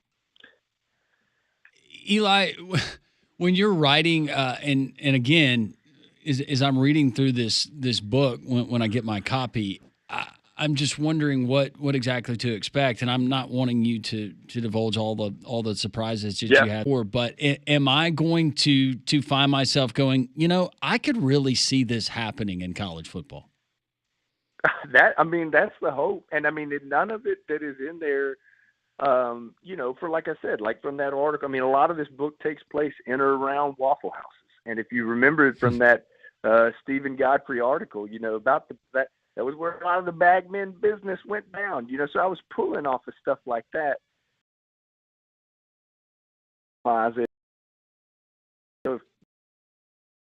Rate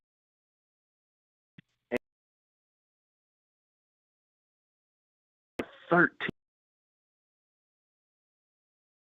That was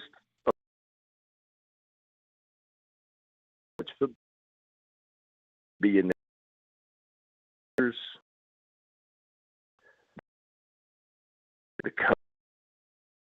whole that goes around a college football town to make this multi-million-dollar industry work.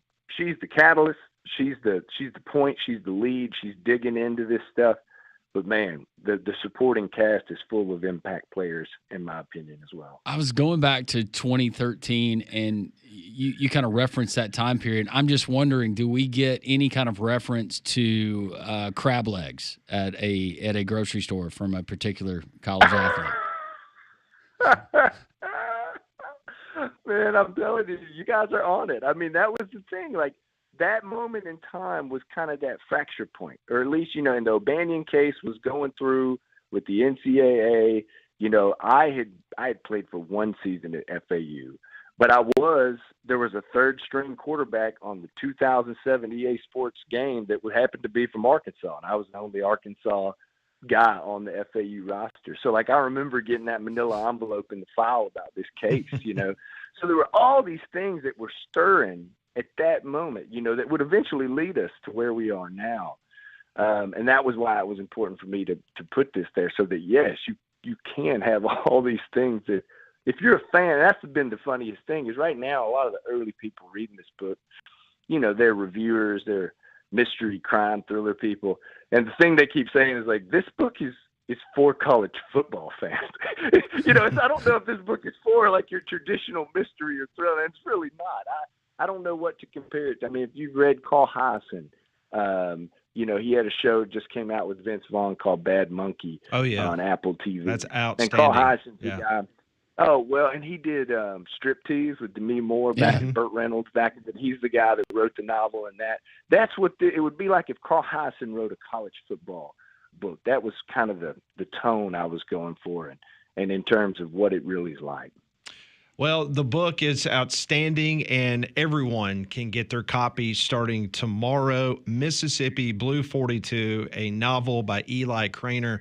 Anyone that's a fan and that can read, it is a must-have. I'm in. You sold me, Eli. Yeah. Well, and that's, I know reading is a hurdle for a lot of people that, if you're not talking to people, but I will say the audiobook, I've got a chance to listen to the early audiobook, and I was really impressed. The guy did it his name's Dan John Miller, and he was actually in the movie Walk the Line, the Johnny Cash movie. He was Carl Perkins, I think. Okay. Was the character that he played.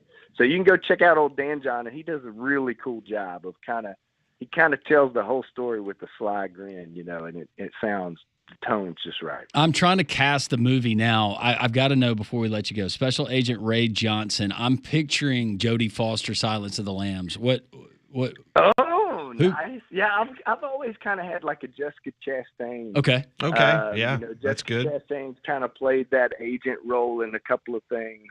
But the truth, and she's also this fictional federal agent. She's a former college pole vaulter. And I don't remember if I mentioned this last time, but my wife pole vaulted at the U of A. So there's also, when I think of Ray, I really have just taken the woman that I know best, and put her in the lead role and let her get after it. Oh, that's awesome. Well, listen, Eli, it was fun catching up with you. Much success, hopefully, over the coming weeks as we get ready for kickoff season. I hope this is a New York Times bestseller. Come back anytime, and wish you all but the success on this venture. Thanks, Eli. Thank you guys so much. Absolutely appreciate it. Thank you. That's Eli Craner joining us on the Higginbotham Hotline. Higginbotham is your one-source solution for insurance, financial, and HR services. And they got the audiobook too. Yes, very much. I remember listening to, it was Friday Night Lights, the John Grisham book, as I was going through, I was out west near Tahoe and listened to that on a long drive. I forget where we were going, but no, this looks like a book that even I'm not looking for crime fiction every single day into college football and taking place here in the Deep South. All in. Mississippi Blue 42, Eli Craner.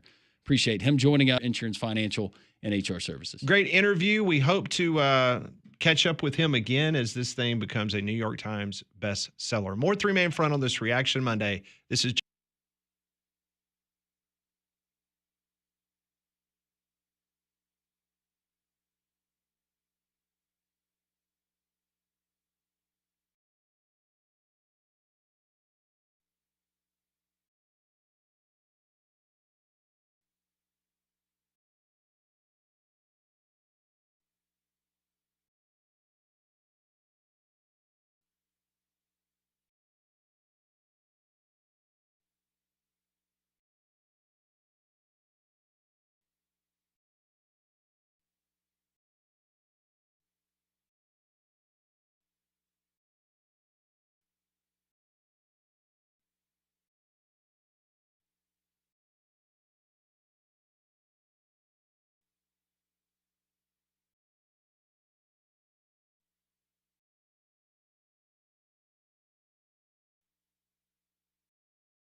Oh, yeah, it's going down tomorrow. Social Taco. I can now confirm 12:30 will be the undercard. 12:30. Take an extended lunch. Call your neighbor. Call your friends. Call your friends' friends. Be at Social Taco tomorrow. 12:30, Damian Mitchell against Don Don. And then 1 o'clock hour, we will have the showdown between Bama Hater and Conrad. Well, something else that you can do with us is celebrate the kickoff to college football at the Bill Smith Buick GMC Jox Kickoff Party at Regions Field on Thursday, August 21st. And the only way to go is by winning tickets. So to win a pair of tickets for you and a guest, text the keyword Tigers, that's TIGERS, and your full name to 205-834-9450. One more time, that's keyword Tigers and your full name to 205-834-9450. Winners are drawn and notified daily. If you need more information, go and visit joxfm.com. So the coaches poll came out earlier this hour, and Alabama's number 8 preseason ranking is the lowest the Tide has been since 2008. It's when they were unranked in the preseason top 25. Hey, they went undefeated that regular season. So they did. And some guy named Tebow upended them in the fourth quarter in Atlanta. Yeah, well, then he cried the next year, so it's fine. Eye for an eye. Tear for a tear. Tell you what, going to that fourth quarter, being there in the Georgia Dome, man, it was electric. I thought it was going to happen.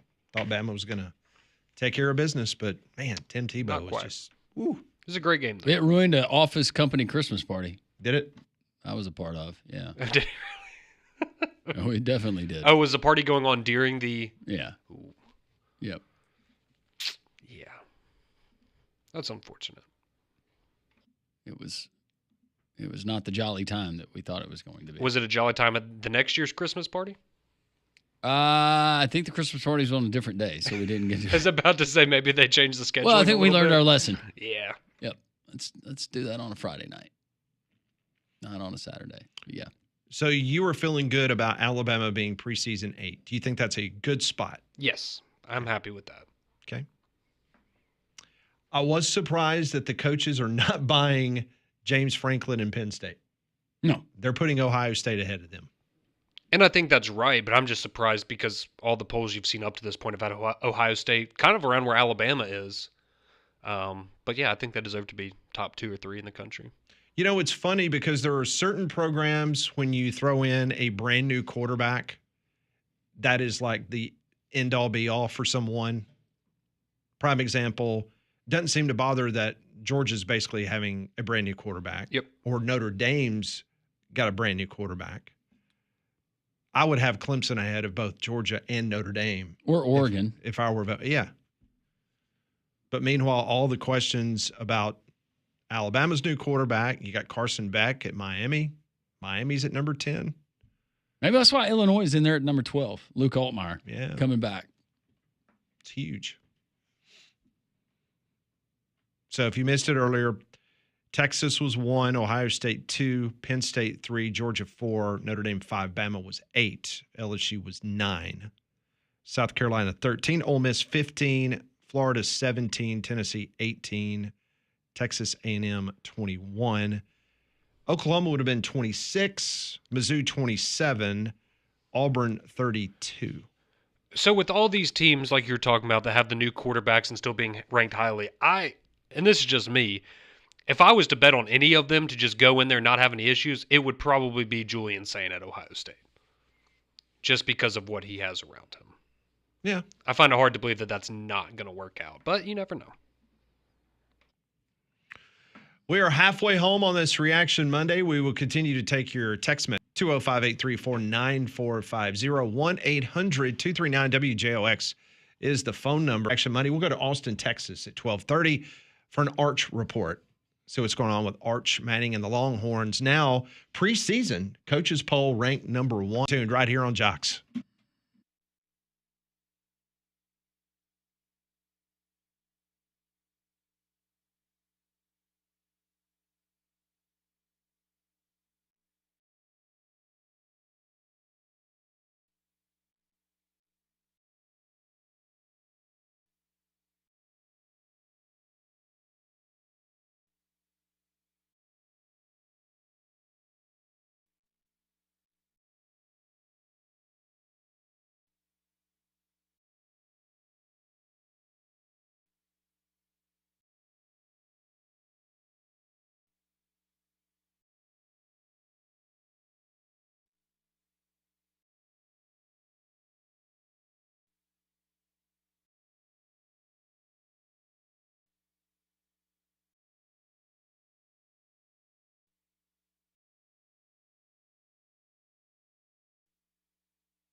Welcome back. It's hour number 2. Excuse me, no, hour number 3, man. I was having so much fun. I forgot how many hours we've already done this today. We can go an extra hour if you want. You want to? I'll call Paul. Yeah, he's fine with it. Yeah, give us 2 to 3. Let's keep going. Eli Craner, author of Mississippi Blue 42. He was on the program about a half hour ago. That book is available tomorrow. I'm really excited about it. It is a crime novel based on Southeastern football. It's not Southeastern Conference football. No. It's Southeastern football because it's a made-up major powerhouse in the state of Mississippi. So it's not Southern Miss. It's not Mississippi State. It's not Ole Miss. But something tells me there are parts of this book where you're going to read it and you're going to go, that's I very see familiar. where he got that. Very much so.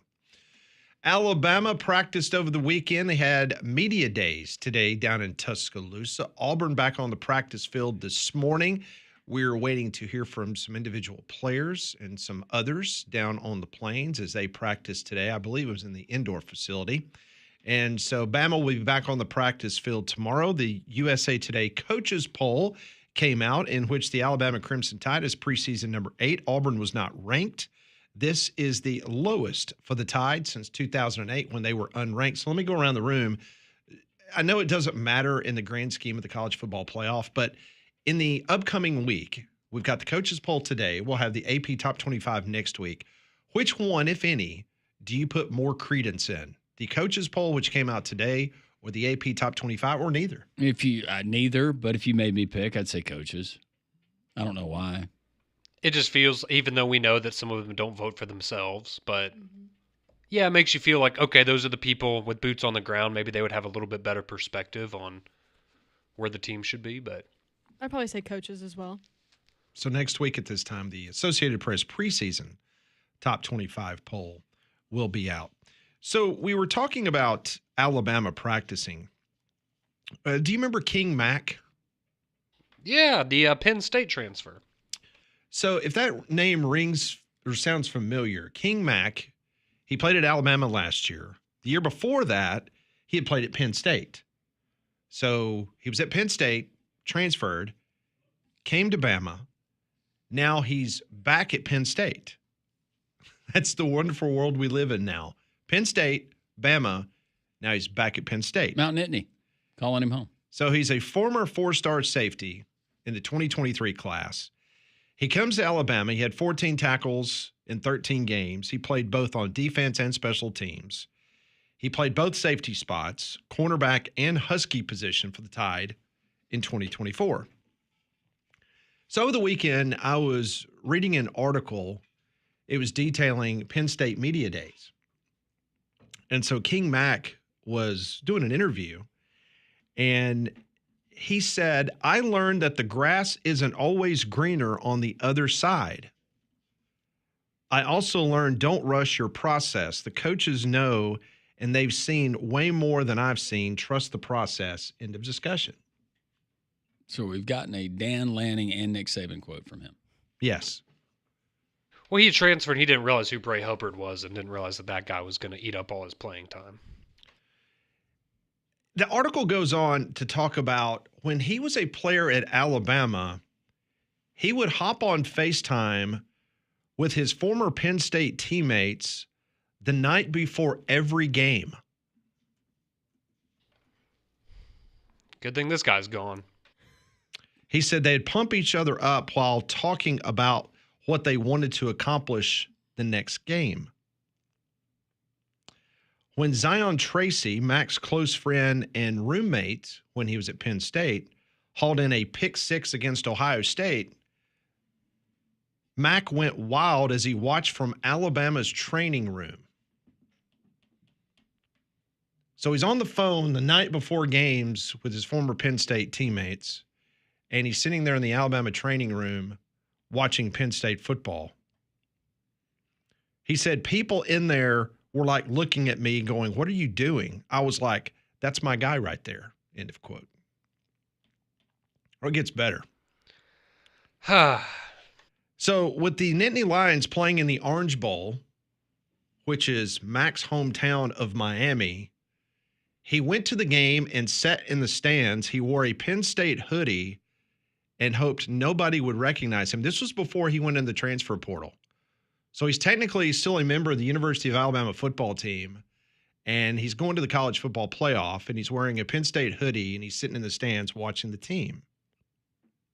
He says, I was like, man, I miss those guys. All I had to hear was Coach Franklin say, come back home. Honestly, as soon as he said that, I already knew. Because they wanted him so much initially that they were willing to let him leave and transfer. Correct. And then when they asked him to come back, it was. I found that, listen. You telling me he just chased the money to come to Alabama? I don't know if Alabama paid him a lot of money. I mean, he got paid something.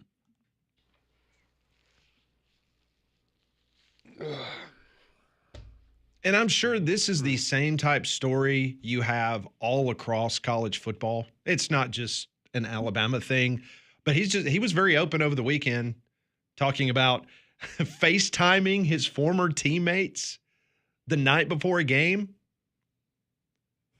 Him watching in the Alabama training room, going to the college football playoff wearing a Penn State hoodie. I mean, you're going to get out of whatever experiences you go through in life. You're going to get out of it what you put into, and it doesn't sound like this was a guy that put a whole lot of stock into his time at Alabama. Doesn't seem like he was very committed to the program. And that's fine. I mean, not everyone's going to be that way, but, call it how it is, right? You didn't want to be there, and you didn't get the results you were looking for because you didn't want to be there. Probably used the Alabama offer as leverage. Probably so. Came to Alabama, got to Alabama, did not live up to the expectations, obviously, the coaching staff had for him. Well, the best thing that could, and again, you don't want this to happen, but in terms of playing time, the best thing that could have happened was somebody gets hurt and it gives him a playing time, which happened with Keon Sabb, who got hurt early in the year, and it still didn't work out for him. So, I mean, that kind of tells you everything you need to know. I just wonder how many of these guys, and him, maybe you agree with it, disagree with it, don't care, FaceTiming with former teammates the night before a game. There's a lot of downtime for those guys anyways. You'd probably be surprised at what some of these guys do before games. But I just wonder how many King Macs are out there. I think there's a tremendous amount of I think there's a ton. Yeah.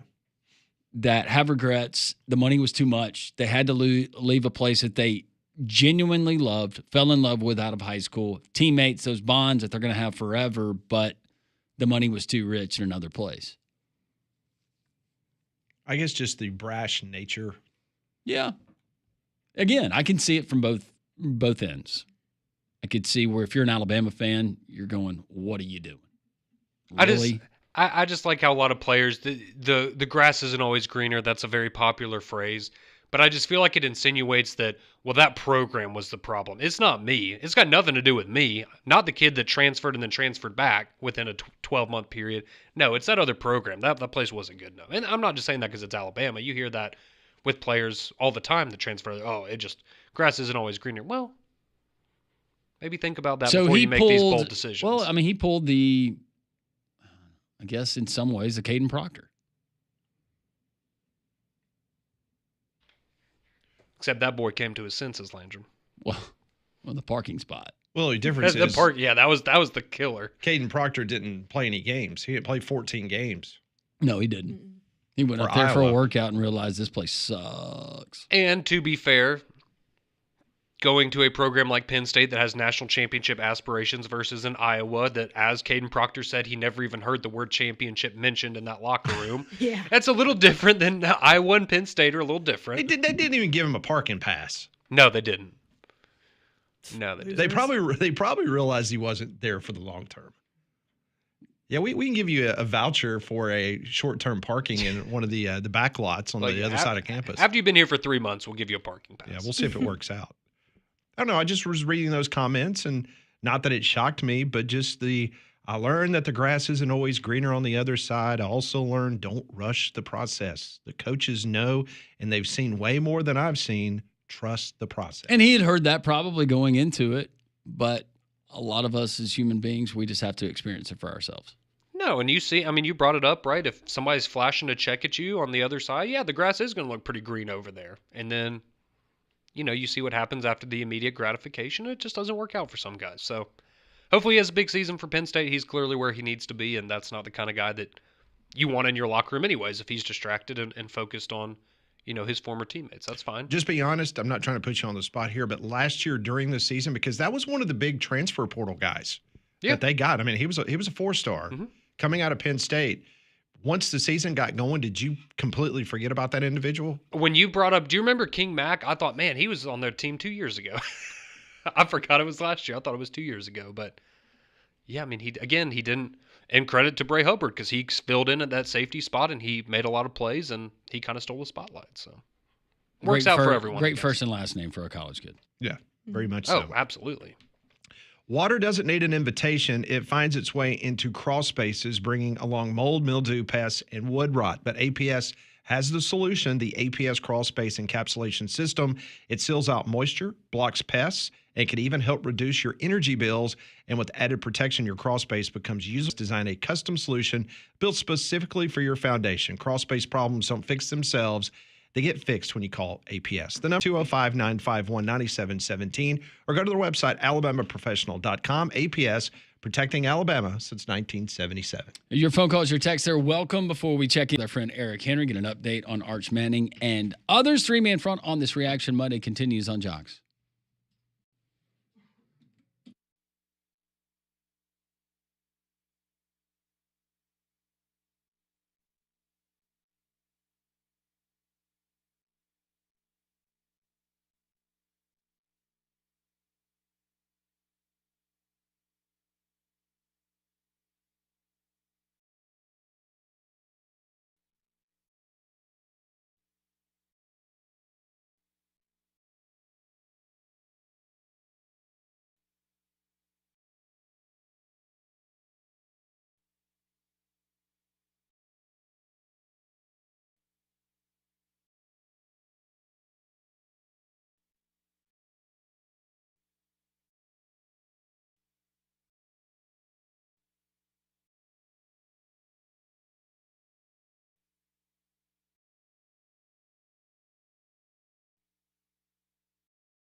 Ah, sing it, King.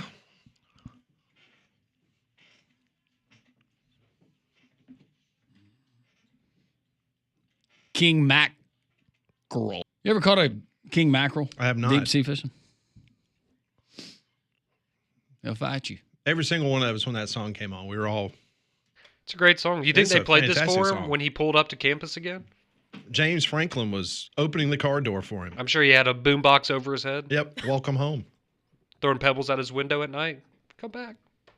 Yeah, it worked out. It did. I'm glad it did. 1-800-239-WJOX, the courtesy GMC text line 205-834-9450. A reminder, we'll go to Austin, Texas, coming up at the bottom of the hour tomorrow at 12:30. It will be Damian versus Don, a little debate on Auburn football. And then we will have the grand main event coming up in the 1 o'clock hour. It will be Conrad and Bama Hater debating the CFP and Alabama football. Right now, it's Beham Dog. He wants to chime in. Beham Dog, what's up? Not much, guys. Not much. I actually caught a king mackerel last weekend at the beach. Did you? Deep sea fishing. Yeah. They fight like nobody's business. How long did it take you to reel it in? About 15, 20 minutes. Yeah. Good workout. Yeah, he wasn't real big, but man, he will work you over, especially for an old man like me. I had to pass it over to my mom, let her finish it off. So. Nice. What a good son. But no, I'm gonna chime in on the King Mac, and maybe I don't have the crimson blood running through my vein, and I can see where it would hurt somebody's feelings. But I actually appreciate it. I mean, the guy has built relationships. I think we go into these guys; they're products of the university, and their loyalty is with the university and nobody else. But I'm sure there's televisions playing everywhere in the training room. That probably wasn't the only game on. It just happened to be the only game that he was interested in, because there's relationships. He's built relationships with these guys that you consider. We all played sports. I served in the military. I played sports. Those are my brothers, and you bled with these guys. Well, it didn't matter the time frame. You still bled with them and sweat. So I actually appreciated the guy that he actually still rooted on, and the fact that they had a support system, a mentor position, relationship, that they would, talk to each other. And I don't think he was bashing Alabama. I don't think it was disrespectful to Alabama by any means. I just think it was a relationship that he built, and I actually think it's kind of refreshing that these guys are not just robots and products of a certain school. Now, I think Caden Proctor that went to Iowa and come back? Yes. Little different scenario, but not much. But I'm outside looking in. I'm sure if it happened to, Carson Beck, if he wanted to come back to Georgia, I'd probably view it a little differently. But I actually think it's kind of refreshing that the guys maintain these relationships with these fellow football players. And I agree, and that's why I said what I said about it. Well, I can see if you're an Alabama fan, maybe you're a little bit frustrated, but I can also see it from the player's point of view. And you do find it refreshing that there's but the almighty dollar in how many of these kids out there. I know specifically, let's just say you're not playing for a Penn State or an Alabama, and you don't have those resources, and you don't have that kind of cash that's being offered for you, maybe for you to stay. You got kids that love their coaching staff, they love the city that they're in, they love the school that they attend, but at the end of the day, they have to make that financial decision, and a lot of times they don't want to go. If all things being equal, you're not going to get that kind of financial help here, and they bolt for other places. I think there's a lot more King Macs out there than there are not. Yeah, and we hear it all the time what made you decide Alabama, or what made you decide, and we hear it all the time. It was the relationships I built. Now, I think that's bullcrap. I think it's the money. Let's just be real. But this guy may be sincere when he said it was the relationships I built at Penn State. So anyway, hey, I also sent you guys a clip. Look at that guy in that video. And I took a screenshot. That guy could be Pat Smith's son. They look so much alike. And I'll hang up and listen, guys. You guys have a great day. All right, I'm pulling it up right now. Thank you.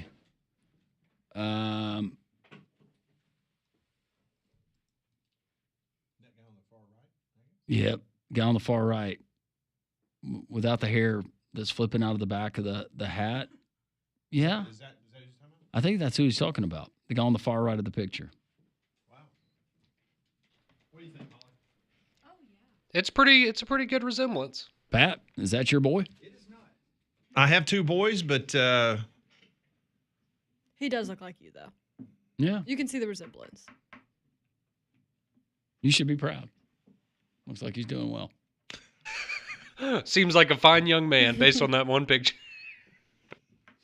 He's in a band. That's cool. Very cool.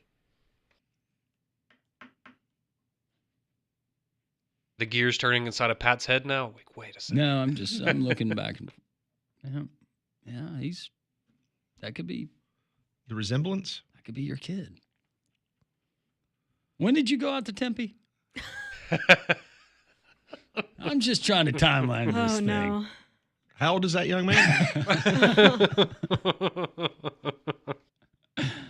Oh, that's good. Oh, that's good, BM dog. I think missed the window. Thanks for doing that. 205-834-9450. While we're on the text line, we take you to the Jox text line. And Bama Hater has chimed in, and he says, I think you guys should do a pre-debate poll. P.S. Destroying blind loyalty fandom, Bama talking points, and political championships is what I do for fun. Okay. Well, tomorrow, 1 o'clock, Bama Hater versus Conrad. But the undercard, 12:30, that should be a doozy. Yes, 12:30 it will be Damian against Don. And I understand that PG, that was supposed to be, I guess, pretty much Don's corner man tomorrow. PG is a little bit under the weather. He will not be there tomorrow. So, PG, thinking about you. Hope everything is going okay, but PG will not be there tomorrow. Another listener weighs in and says Don is going to turn heel tomorrow. That's what I hope we see. I just sent you a picture on your phone. Take a look at your text messages. That was sent to Conrad and myself from Don. Oh. But I think we're supposed to keep that a secret. Well, I'm not saying anything. I just No. said I sent you a I picture. meant for Landrum. Okay. Interesting. I will keep it a secret. So I guess I need to wear my Tua jersey tomorrow. Ooh, I can break out the new jersey. Seems like the right time. Your Tua who jersey?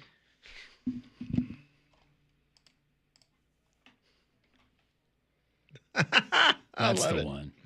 That's the one. Thank you, Mr. President. Uncle Jerry from Hayden. Conrad should make it a loser leaves town against the hater. Conrad wins. Bama Hater can't say anything else about Alabama on air. Kick his butt, Conrad. RTR, the number 4 life emoji football. The best thing that could happen, and I truly, in my heart of hearts, I hope that this happens, is based on the expectations for both teams this year, you get Alabama versus Miami in a college football playoff game of some kind. Robert taking exception to what we said about Sanford Stadium, and that goes back to a conversation we were having. The context was Williams-Brice, and at night, Alabama's scheduled this upcoming season. Auburn and South Carolina, 2 of the tougher road games, and we would put Sanford Stadium, that environment, third behind those 2. Not talking about the quality of the team. No. The atmosphere of the game. Yeah. Georgia fans going to go in. They're expecting to win that game.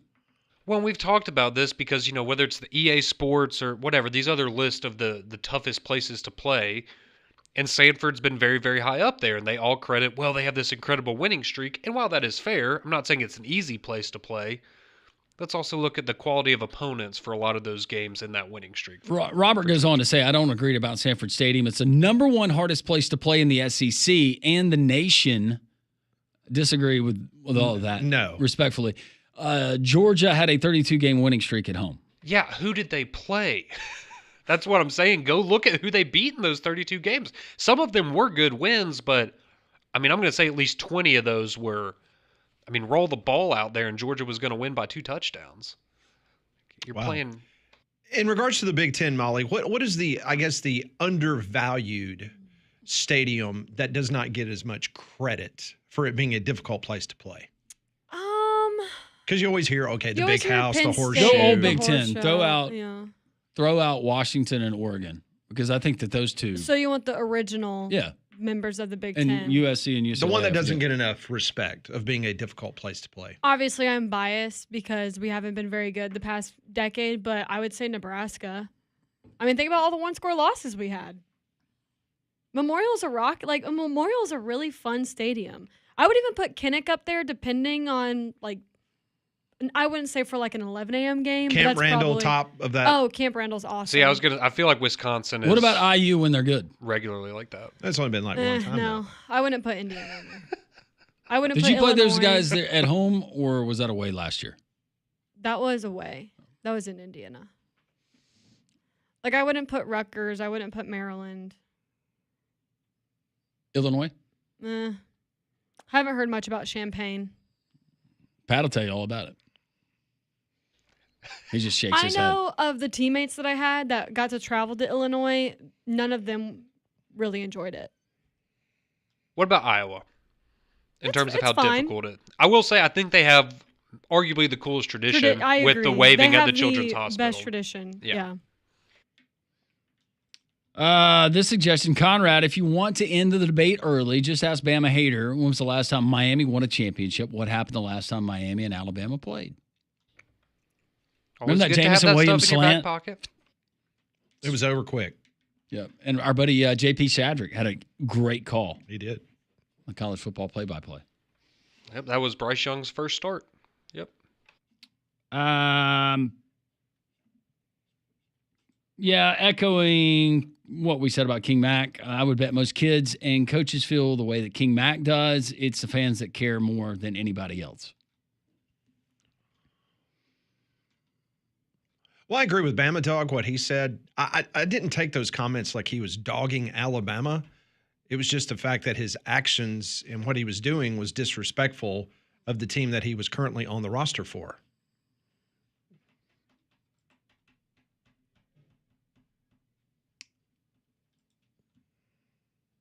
Darren from Tennessee, can y'all give my buddy Ryan some hope for the upcoming season? He's a Kentucky fan. He's thinking 7 to 8 wins. What do y'all think, Conrad? I hope you tear Bama Hater up, roll tide. Darren, tell your buddy Ryan, or maybe you just be a good friend. 7 to 8 wins. Don't see it at all. If I don't see 6. If Kentucky, no questions, that would be insane.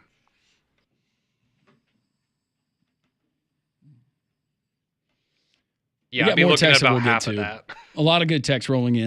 Very active Monday. 205-834-9450. So what's going on with Arch Manning and the preseason number 1 team in America, the Texas Longhorns? Eric, a good friend of the program, Horns 247, joins us next.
We will go down to Austin, Texas momentarily. Talk to Eric Henry from Horns 247. Get his thoughts on how camp's going for Horns. Well, let me tell you about Big Whiskey's, because this college football season, they are the place for great food of all varieties with a full menu with apps, salads, burgers, and steaks. Their bar features unique cocktails, over 120 whiskeys, including whiskey on tap, and plenty of screens to catch all the football and NFL action all year long. They also offer different food and drink specials for each day of the week. They have happy hour, and the kitchen is open late every night. So go catch a game in the bar and the big screen in the Stadium Trace Village off Highway 150 near the Hoover Met. We've seen a lot of big names covering Southeastern college football, from Tim Tebow and Bryce Young and Tua Tagovailoa. Camp, this goes on and on. But basically what we were seeing in Atlanta, Georgia, Landrum, Arch Manning, and the throngs of people following him, every single move. We saw Eric Henry from Horns 247. He was right in step covering Arch Manning, and he joins us now. And Eric, how is life on the Arch Manning beat? Listen, the Arch Manning beat is always eventful, but sometimes you get a chance to talk about some of those other guys on the team that led to the number one overall preseason ranking. Compare Arch and maybe the fascination, the lure of Texas fans specifically, than to that of Quinn Ewers. Oh my God! Wow, that I've been asked a lot of Arch Manning questions, and the way you phrase that is actually pretty phenomenal. Wow. Okay, where do I start? Overwhelming here to him, just to be honest. 2023 basketball playoff berth. To put it at a percent, 20, maybe the people who felt in Arch Manning. I don't want to say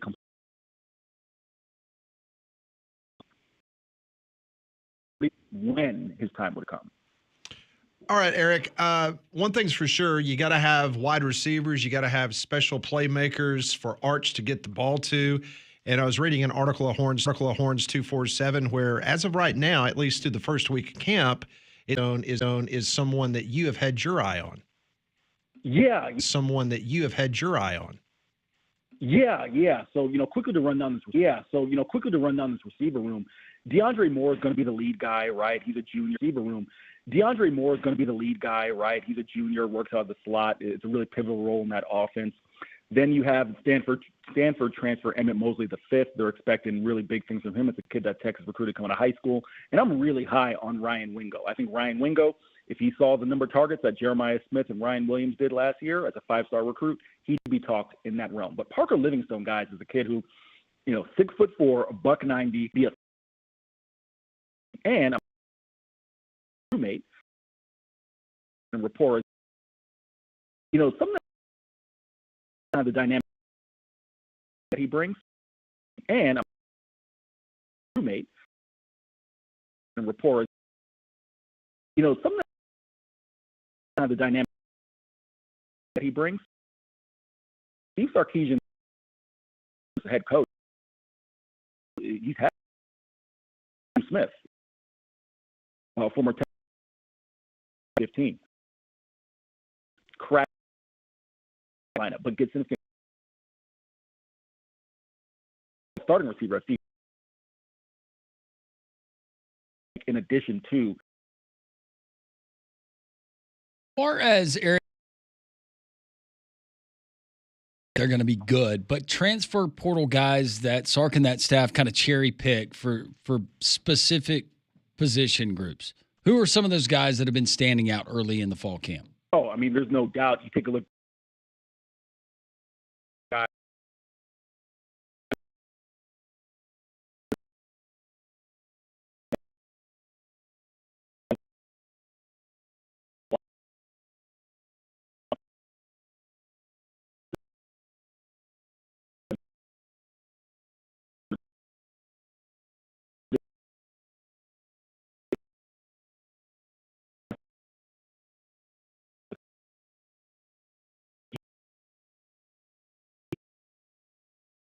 They either like being that zero technique or zero technique.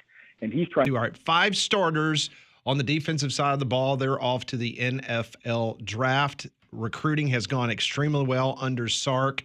How about the guys who will be plugged in, especially on that defensive front? I know the secondary's got some experience there, but what is the overall Achilles on that defensive side of the ball, in your opinion? I don't think there is one. And I know that might not be the answer you're looking for, but listen, if there's one thing that I'm confident about the 2025 Texas Longhorns, it's the defense. If I were going to point to an Achilles on this team, I'd point to offensive line because it's actually replacing 4 starters. But to specify your question with defense, I just take, in my opinion, guys, if you go each level of the defense, front 4, you got an All-American candidate in Colin Simmons. You go to the linebacking corps, you have arguably the best defensive player in the nation in Anthony Hill Jr., and then you go to the secondary, and you have an All-American candidate in safety Michael Taft. So I firmly believe in terms of defense, there's one thing that I'm confident about this unit or this 2025 Texas Longhorn team, it's the defensive unit. I'm interested, Eric, Texas fans, how they're looking at this opener in Columbus, Ohio, coming up Saturday, August the 30th, against The Ohio State University. Do they look at it as this is the true measuring stick? This game, if you win or lose, you're going to do one of them. It's going to dictate the rest of the season? Or what are the expectations there, I guess, is what I should ask.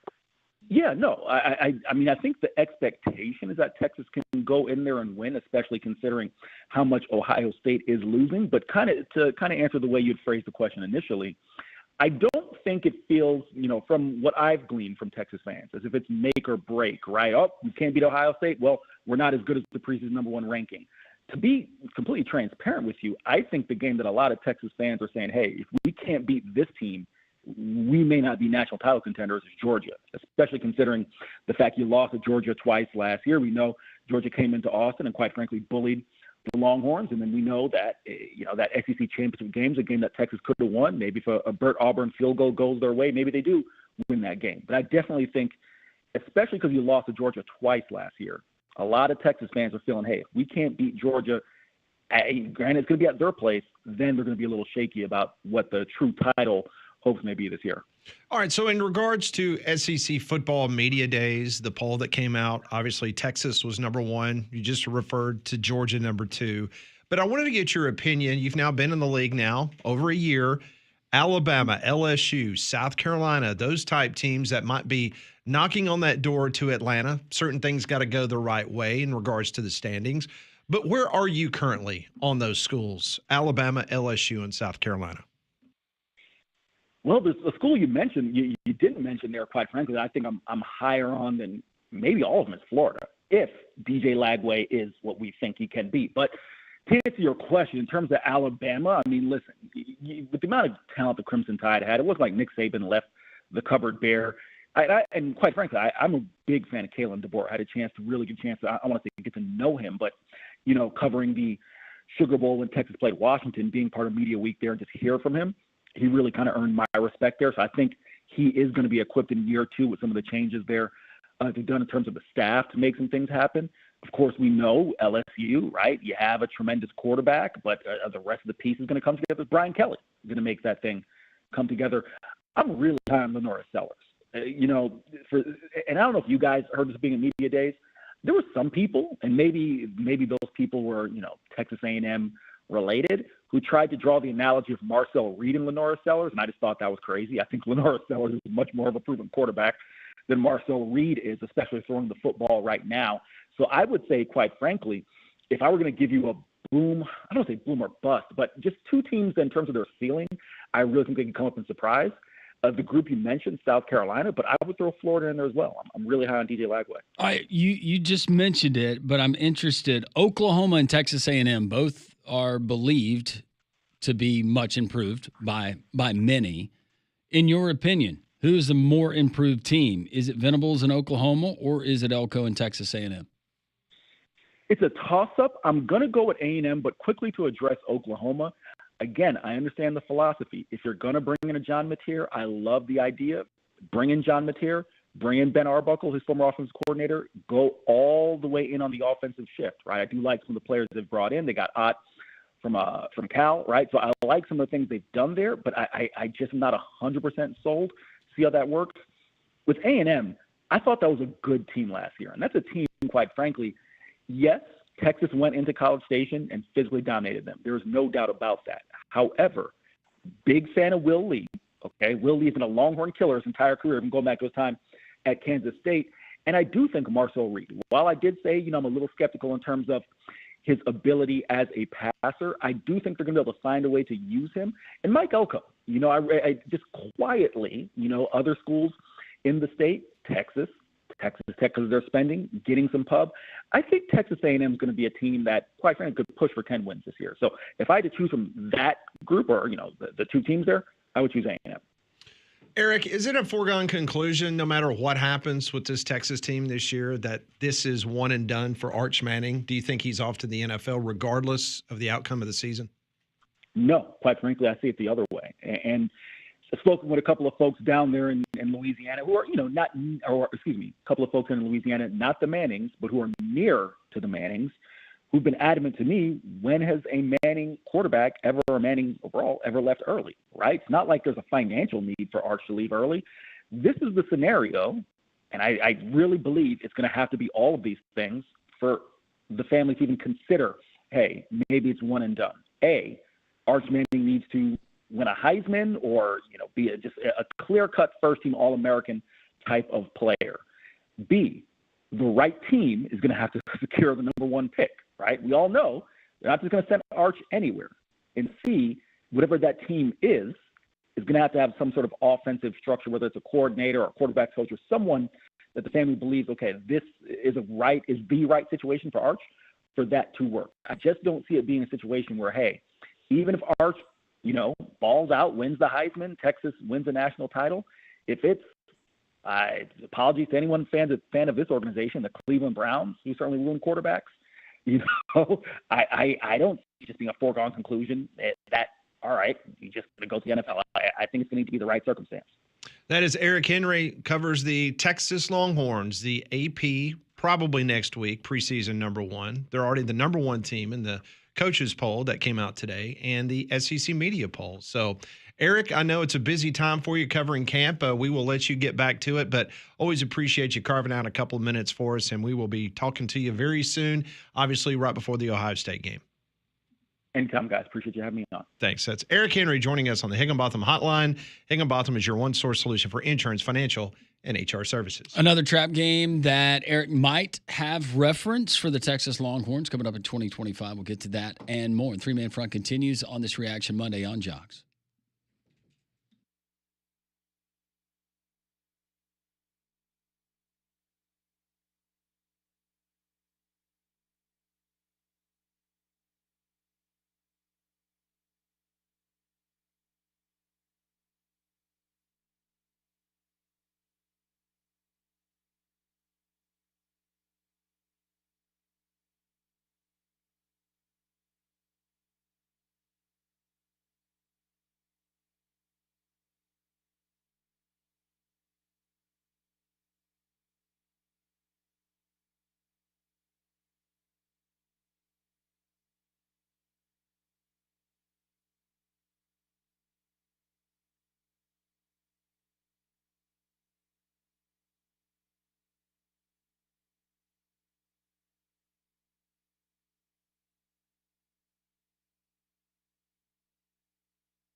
It's going to be very interesting to see where these Texas Longhorns end up.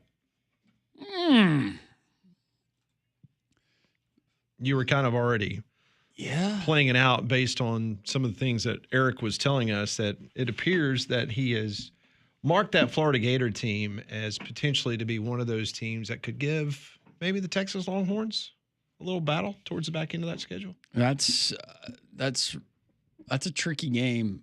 You get Ohio State on the road to start things, San Jose State, UTEP, Sam Houston. Okay. Then you get Florida in the Swamp, October 4th. Following that game, not to look ahead, but you get Oklahoma. It's kind of a rivalry there. At Kentucky, at Mississippi State, Vandy at home. At Georgia, Arkansas, and then Texas A&M. How much better is Texas A&M going to be? But looking at the schedule, how much better is Texas going to be this year with all the players that they lost? But do we believe that Florida is going to be better with a healthy DJ Lagway than a year ago? I do. What about Oklahoma? Oh, I just feel like that's kind of one of those games where you kind of throw a lot of things out the door just because of the rivalry nature of it, but also Oklahoma should be a lot better this year. Yeah. I don't think that's a gimme. Georgia, do we believe they're going to be better? Maybe not at quarterback, but just overall, or about the same? I would say about the same, but I feel like that one, you kind of get the mental aspect of that maybe a little bit if you're Texas of, well, if we couldn't beat them last year with their backup quarterback, why do we think we're going to do it this year? Do you realize that this is the first time ever that Texas has been a preseason number one in the coaches poll? No.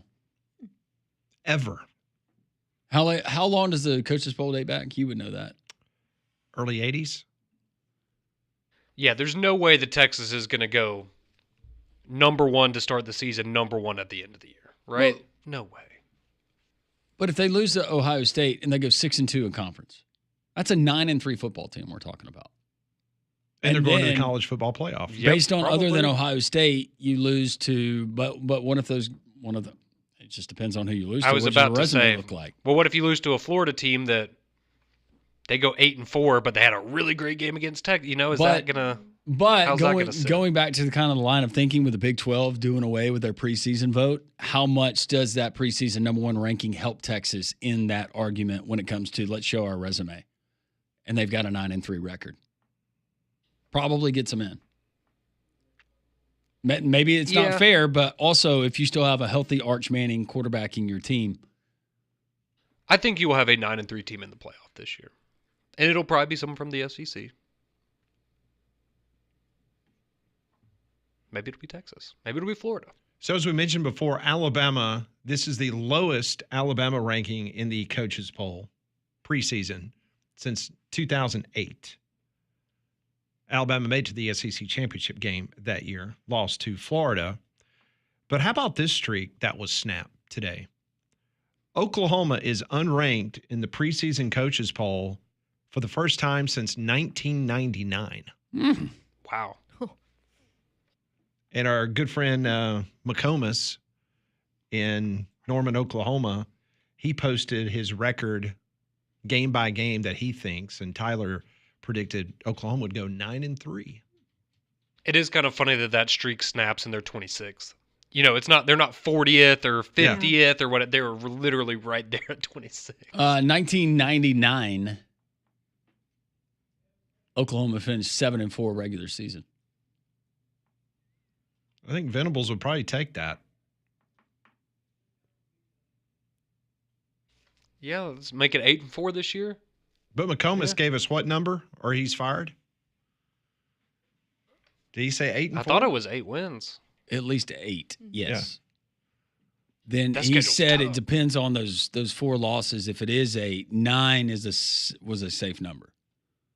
Well, we were just talking. Oklahoma might be that team that if they go 9-3, they might find themselves in the playoff because they, by some metrics, have the toughest schedule in the entire country. It's brutal. Yeah, in 1999, they finished 7-4 in the regular season, and they lost their bowl game. Do you know who it was against? 99? Uh-huh. It was in the Independence Bowl in Shreveport. Wow. You should know this. Pat, you should know this. Was Ole Miss? Yes. Hotty toddy. 27-25 in front of 49,873 fans. My sister was one of them. Yep. She's remembered telling me what a terrible stadium that was. What a terrible atmosphere it was outside. How much better it's gotten. No. Now, that was probably the Didn't they rename that stadium Bill Clark Stadium? yeah, he owns BYU in that stadium. That's for sure. Wow. What a great first 3 hours. We've got another hour to go here on Reaction Monday. We'll get to your text messages. Phone calls are welcome at 1-800-239-WJOX. What is going on with the NFL franchise in Washington, D.C.? Oh, we've got another angle to the potential changing of the name back to Redskins. Yes! We'll get into all that next. This is Three Man Front on a Reaction Monday. This is Jox.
It is hour number 4 on this Reaction Monday, 1-800-239-WJOX. A reminder, tomorrow, Social Taco. Hope to see you there. Take an extended lunch. Hang out with us. 12:30, Damian Mitchell and Don Don. They will debate Auburn football. Meanwhile, coming up in the 1 o'clock hour tomorrow at this time, Bama Hader and Conrad Van Order, they will discuss the college football playoff and Alabama football. So that should be a lot of fun coming up. Better tomorrow. not be a pillow fight. Oh, it won't be. I stuff my pillowcases with soap. I thought you were going to say nickels. That would also work. I'm sorry. I'm just so distracted because we apparently had a wardrobe change during the middle of the show that I was not made aware of, and it was very distracting to me. Yep. Yeah, if you're watching on YouTube, Landrum has changed clothes. Yep. He does that from time to time. I do. I try to at least twice a day. Well, at first I thought, oh, okay, he went and put a hat on, and then I realized you completely changed your outfit. Well, I needed a long sleeve shirt because it is a little bit chilly in here. But the hat was appropriate for the topic that we're going to get into here. Teased. Yeah, that we'll talk about in a moment. This is the hat that Joe Gibbs gave me. Yeah. It's a good looking hat. Really? Yeah. Oh, that's cool. Okay. No, he didn't. Oh. But I had you there. I was like, man, that's an awesome story. I want to hear that. Some news breaking just a few moments ago. The NCAA has made it official. NCAA Senior Vice President of Basketball, Dan Gavitt, has issued the following statement regarding expansion of the NCAA Division I men's and women's basketball championships. Expanding the tournament fields is no longer being contemplated for the 2026 men's and women's basketball championships.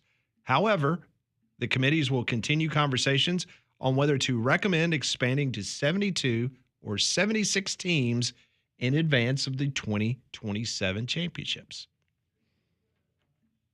Let's go 76. Why not? More the merrier. Yeah. Just let them all in. Right? Let's start playing in late January.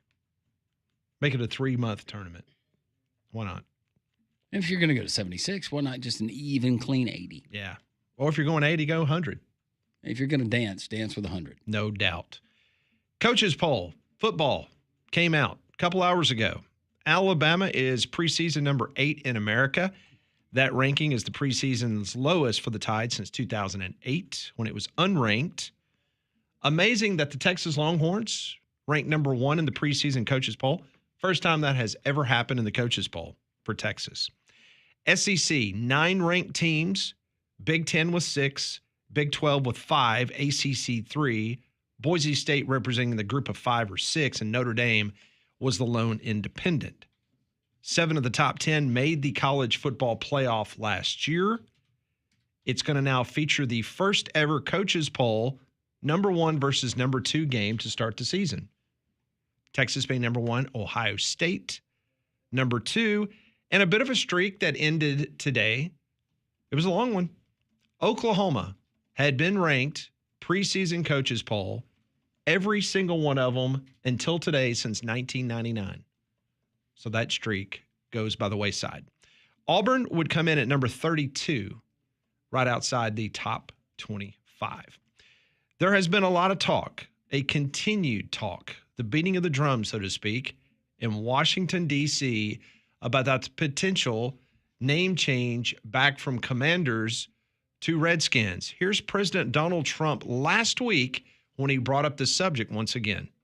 Fans have been very supportive to go back to the original names of Cleveland Indians, the Washington Redskins. Oh, I love that. Love the sound of that. Well, I do the Washington Redskins. I think they should do it. I told the mayor and I told people that they should bring back the name. If they bring back the name, you'll have a lot of excitement. And, I mean, Cleveland Indians, how about that? That was an original franchise, 1903 or something, 1906, an original, the Cleveland Indians. And what do? They changed the name from Indians. What's wrong with the word Indian? You know who is upset about it? The Indians are upset about it. They're upset about Redskins, too.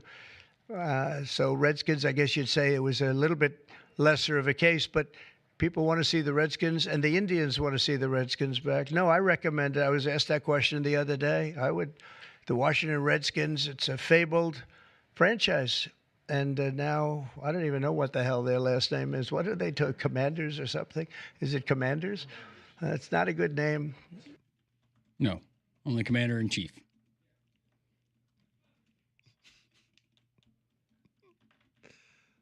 Just the way I agree. the Bring way it that back. he talks. It's just it's so funny. I'm sorry. Well, Bring him back. this week, it's expected that ESPN is going to announce a deal with the NFL to acquire its media assets like the NFL Network, NFL Red Zone, in exchange for the league, NFL, owning a minority stake in ESPN. Now, the reason I bring all this up is because the transaction is going to involve both the sale of federal communications assets and corporate shares, which is going to require approval from both the Federal Communications Commission and the Justice Department's Antitrust Division. So that has now opened the door for President Trump to weigh in, especially given the history of using sports as a lever for political pressure. That's what you just heard, what he was talking about. One unnamed source told Front Office Sports, quoting now, "What if Trump decides to stick his beak in? This is a massive deal. It will require government oversight and approval. And we all know how Trump likes to poke the NFL from time to time," end of quote. You just heard the clip in which President Trump said the Commanders should be changed back to the Redskins. Now, it's not the first time Trump has gone in after the National Football League. If you remember back in 2017, after the anthem protests, Trump said, quoting then President Trump, "Wouldn't you love to see one of these NFL owners, when somebody disrespects our flag, to say, 'Get that SOB off the field right now. Out. He's fired. He's fired,'" end of quote. So that begs the question, do you think that he is going to use that potential NFL huge deal with ESPN as a way to maybe interject his beliefs and feelings that the Redskins should be changed back? With him, yeah. Absolutely, I think he will. Yeah, that is President Trump to a T. I think some people might be disappointed if he didn't do it because it would be very on brand for him. Yeah. I will admit I'm not on social media platforms with the Commanders fans or with people, fans of that franchise, so I don't know this question. But do you think the fans really have one way or another the way they're feeling about whether they should go back or not? Or is this just a political football? I would, if you polled both fan bases, I would think that the majority would want to return to the original name. Probably. I also think a couple of years ago, it might have been a bigger deal to them. I think at this point, honest to God, my answer is I think they're just happy they have a winning product, and they might go, hey, let's stay the Commanders because this is working out better for us than the Redskins did for the last 2 decades. So, I mean, I'm sure, like Landrum said, I think if you polled them, the majority would say let's go back to the Redskins name, but I think a lot of them right now are just, they're just happy that they're winning. They have a good team. I've not seen one side, or I don't see a lot of people coming out and saying, no, there's no way they should not take the name. You know, they should not go back. But in that same respect, outside the president, I'm not hearing a groundswell of support of people saying that it should go back.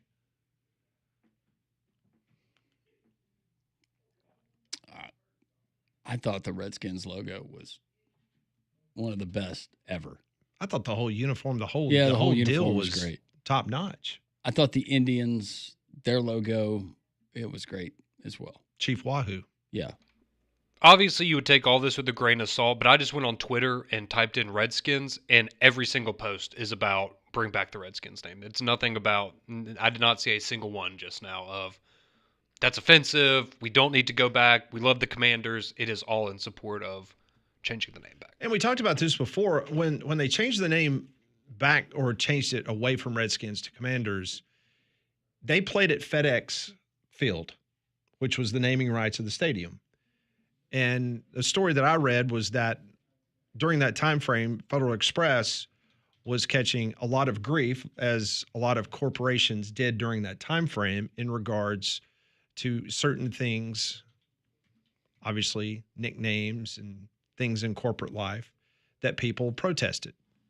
And Federal Express felt the need at that point in time to probably tell the ownership group, Dan Snyder and company, hey, listen, if you don't respect what people are saying about changing the name, you may lose not only us as a corporate sponsor, but other people. Maybe that was the pressure that was given from the corporate side to change their name away from Redskins.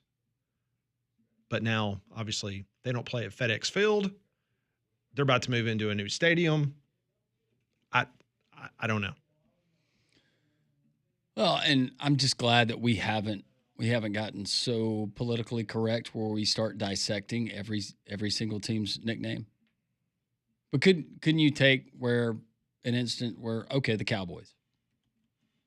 Well, there are probably some folks that identified as Cowboys throughout history that probably did some pretty bad things. What about the Raiders? Were all the Vikings good? No, I mean, you're right. If you wanted to, and again, I mean, I've brought it up before.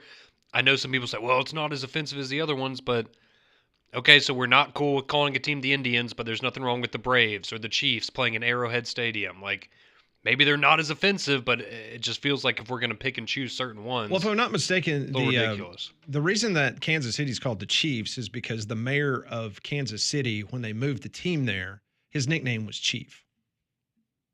And then they kind of bought into the whole,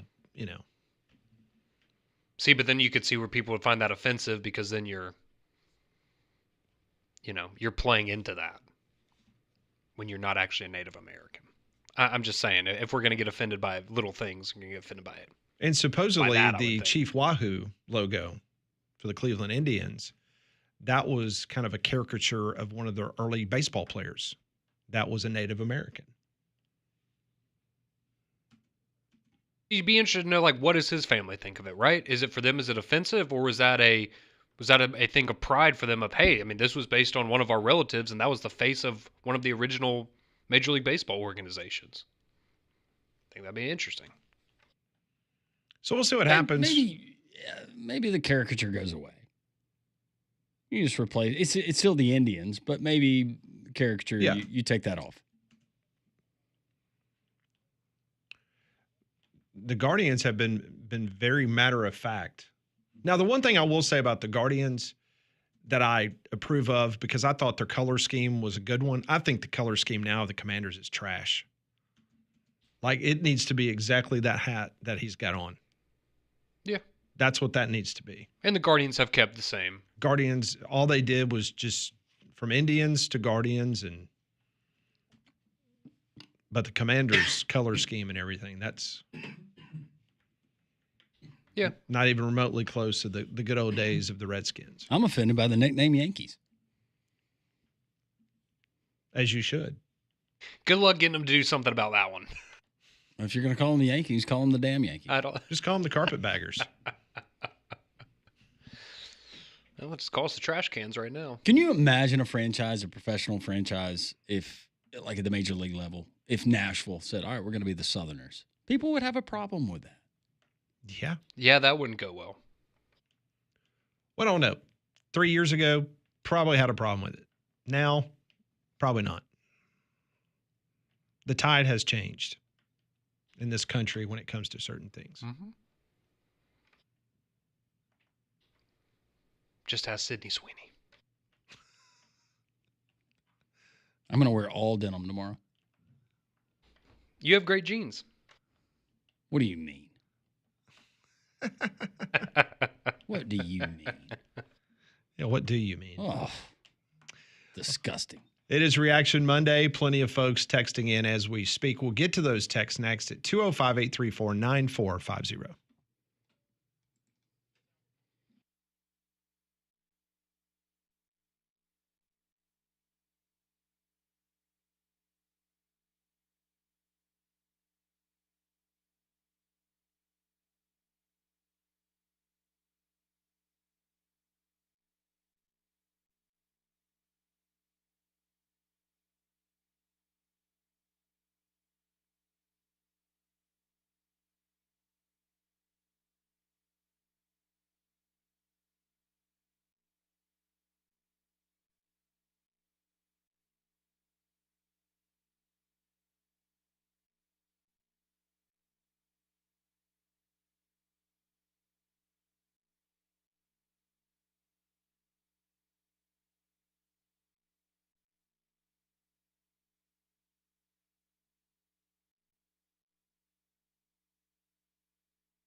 118, three-man front on this Monday. A lot of you chiming in on the Jox text line. Ken saying, let's bring back Chief Nakahoma to the ATL.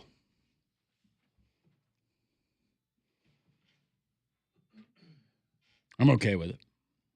Now you've told me this for many, many years, but the Braves have some form of, not deal, but they have gotten with local. Then they partner with the North Carolina, I think that's where it is, the North Carolina Cherokee Nation. Okay. And they have an alliance with them.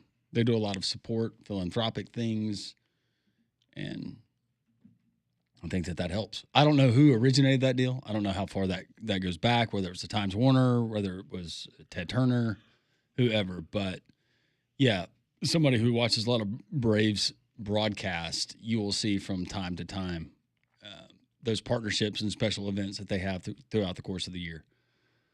But a lot of the texts are coming in. I want to tell you about our friends at Mandu, just in time for the football season where you may be tailgating a little bit more and enjoying football. And it's okay to do that. But if you want to get a head start on looking great all fall, you can do it at Mandu. It's electrical muscle stimulation fitness. They're located in downtown Homewood. And the revolutionary approach, because of the technology that is all FDA approved, it's a 15-minute workout. That's all it is, 15 minutes. It's the equivalent to 6 hours in a gym. That's right. Electrical muscle stimulation fitness. 15-minute workout, equivalent to 6 hours in a gym. You can't beat it. Mandu, they're in downtown Homewood. Tell Paul and the gang that Landrum from Jox sent you. MANDUU.com. Check out the website. Learn more about Mandu. We appreciate them and all that they do here at Jox. Text line is open, 205-834-9450. And got to be careful navigating through these, Conrad. Yeah, we do, and that's perfectly fine because look, it's the text line. We open it up, and you say what you want. Either you agree with us, you don't agree with us, whatever. That's perfectly fine. We're gonna read it anyways.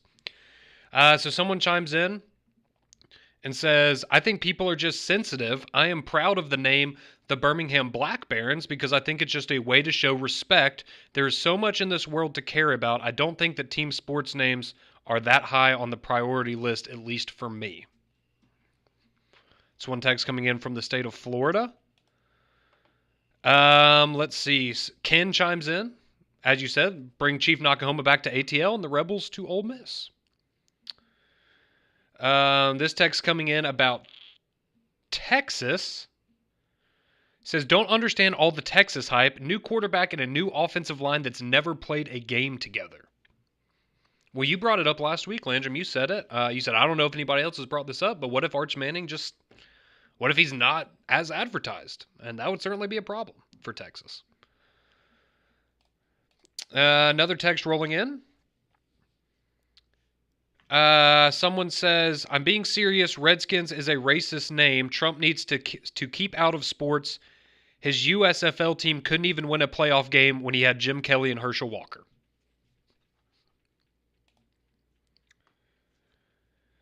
Let's see. Paul in North Carolina. He chimes in. He says, well, the minor league baseball team in Atlanta for 60 plus years was the Crackers. So what's your favorite cracker? Saltine, Cheez-It, I or like Ritz? Saltine Club Crackers would be up there for me as well. I like the kind when you get the cracked pepper on them. Ooh, yeah, those are good. Yeah, there's a lot of good ones. Let's see. Someone says, Kyle texts in, just thinking randomly, which current SEC head coach would you most likely vote for to be the next president? I don't know. I'm trying to think of anybody that would fit that kind of political makeup. What was it again? If you had to pick one current SEC head coach to vote for to be the next president, which one would you pick? Can I say Derek Dooley? Is it too late to say Derek Dooley? I think I'd go. Maybe I'll go Clark Lee. That's a very good. It's a very good one. That's a very good one. Let's see. Capstone Jack chimes in and says, are y'all seriously justifying the name Redskins because it's not offensive to white people? The willingness to insult and offend has certainly increased in this country in the last 7 months. Well, if that's the way you see it, that is perfectly fine. Michael chimes in. He says, the same people that don't like the name Redskins are the same people that don't like seeing Sydney Sweeney wear blue jeans.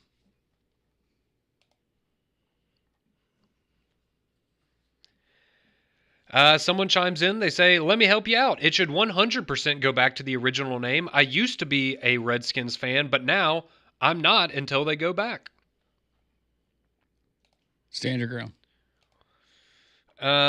Let's see. Someone chimes in and says, Donald Trump is just jealous because he is not allowed to own an NFL team, so he's jealous of those that do.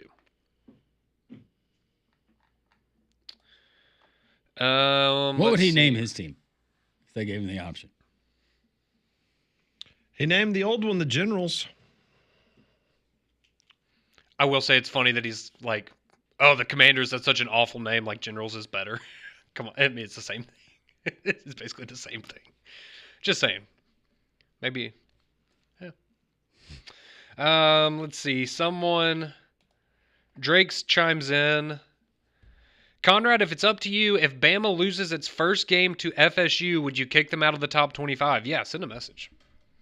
If you lose to Florida State, you're not a top 25 team.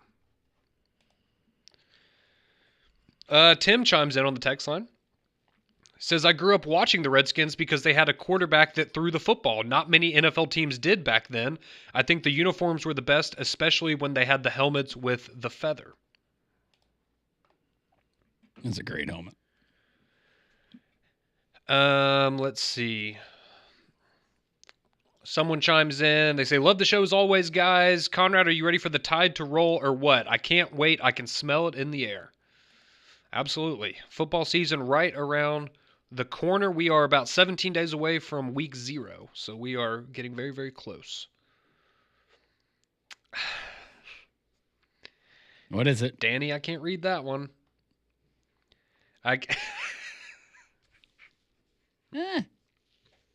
You think so? Danny chimes in. He says, I went fishing today without my hat on, so now I'm an official Redskin. Change the name back. Be careful out there. Someone says, Conrad, you could have been the mascot on Friday. After the chip and yeah, you were red. Got me going. And Brandon chimes in and says, well, I guess Pinson Valley's got to change their name then. No, just a professional team in Cleveland. It's the only one. Nobody else matters. Nobody else is offended by any of the other names. Just that particular team and franchise. Tongue in cheek, by the way. Let's see. Some other text rolling in on other topics. Smokey chimes in. Talking about the King Mac comment saying the grass isn't always greener. Do you think that Nico has had the same thoughts now that fall camp has opened? Unlike King Mac, Nico will never be welcome back to Knoxville. Well, unlike King Mac, Nico is not allowed to have his own thoughts. You will have to ask Nick. That's a great answer right there. Let's see. Steve. It looks like Steve went to the Braves at Bristol. Sending in a picture there, looks like, from his seat at the Speedway. Very nice, very nice. And someone chimes in that says, can y'all quickly go around the room and please tell us who you'll be covering in high school football this year? I know you all love to do stuff on Friday nights. So, Landrum, you start. Spain Park. Hewitt Trustful High School. Hewitt Trustful High School. Mountain Brook High School. So there you go. We're all involved. Landrum, Spain Park, Molly and Pat do Hewitt Trustful, and then I do Mountain Brook. And Michael will wrap up with this one. He texted and he says, if you have a team that plays on Wednesday nights, hit me up, DM. There you go. Let's see.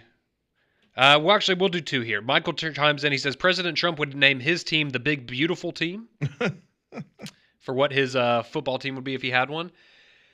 And someone else chiming in from the state of New Jersey. Appreciate you listening out there on the East Coast. They say, I find the name Celtics highly offensive to me and my inebriated Irish relatives. That's Scott from Long Island chiming in. Thank you, Scott. Appreciate you listening. Well, the Alabama heat and humidity can be brutal, but don't let it affect your home and family. Keep them comfortable with an affordable Trane cooling system. They've been recognized as America's most trusted brand for 11 consecutive years, and they're the official cooling partner here at Jox. So go and find a comfort specialist near you at Trane.com. We'll do some Pat Ponders as the week gets going. That's next on Three Man Front.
It is 1:32. If you're just now tuning in, the Associated Press Top 25 poll will be out next week, but the coaches poll came out this morning. Texas number 1, Ohio State 2, Penn State 3, Georgia 4, Nebraska. Excuse me, slip of the tongue. Sorry, Molly. Almost said Nebraska top 5. Notre Dame. I will show them. Is at 5. Clemson 6, Oregon 7, Bama 8. That is the lowest the Tide has been since 2008 in the preseason coaches poll. Meanwhile, Auburn came in at number 32. We'll celebrate the kickoff to college football with us at the Bill Smith Buick GMC Jox Kickoff Party at Regions Field on Thursday, August 21st. And the only way to go is by winning tickets. So to win a pair of tickets for you and a guest, text the keyword Tigers in your full name to 205-834-9450. That's Tigers in your full name to 205-834-9450. Winners are drawn and notifying daily. If you need more information, go and visit joxfm.com. All right, let's kick off the week with a brand new set of questions brought to you by Courtesy GMC. This is Pat Ponders. I want to know what you're thinking. Tell me what's on your mind. It's time for Pat Ponders. Brought to you by Courtesy GMC in Trussville. Get by and see them right off of I-459 exit 32 in Trussville for back-to-school savings going on right now at Courtesy GMC. Question number 1. Which presumed SEC starting quarterback, if lost to injury in Week 1, would be the most devastating for their team's success for the rest of the year? I gotta go with Arch. No, I will give the rest of Texas's team benefit of the doubt. Lenora Sellers, South Carolina. That's exactly where I was going. I don't know if there's another team that I think the ceiling for South Carolina with him is 10 wins. I think without him, they're fighting to get a bowl game. Mm-hmm. I don't know if I'd be confident in them getting 6 wins. So yeah, I think Lenora Sellers would certainly be up there. Maybe you can make the argument for Arch because, like you, I think Texas has enough around him to where they could still. Maybe they would still be able to make a playoff, but you wouldn't be talking national championship. And for them, that would be a huge disappointment. But yeah, I think I'll go Sellers at South Carolina. I would go Sellers, or if he, hopefully he's healthy, but DJ Lagway with Florida. Lagway's a good one. John Mateer at Oklahoma. That's based a good on one. what we've heard. Yeah, is Michael Hawkins still there? Right, that was the backup last year. I just realized he had another wardrobe change. Oh, yeah. I did too. Yeah, I went the opposite of. Did you get that from the Final Four? No. I got so many hats, y'all. Apparently. So these have just been in the office, and I haven't worn them in several years. That would make Kirk Cousins happy. But this one fits my head a lot better than the other one. So you weren't getting as much blood flow to your brain in the last segment? It was turning my face red. Question number 2. Name an SEC middle-tier team that could potentially crash the CFP this season. A middle-tier team, if we're going to consider, I just talked about them, Oklahoma. I think that whole collection. Oklahoma. You saying crash it, you say get in. You mean get into it, not like disrupt somebody's path. Wait, just SEC or the whole country? SEC. Name an SEC middle-tier team that could crash the CFP this season. I'd probably pick Oklahoma. I'll throw Auburn in there. See, I was going to go Auburn. All right, so you two go Auburn, you go Oklahoma? I'll go Oklahoma. Auburn's they got a good chance, and they have the schedule to do it. Do we consider Ole Miss a middle-tier SEC team this year? That feels like cheating.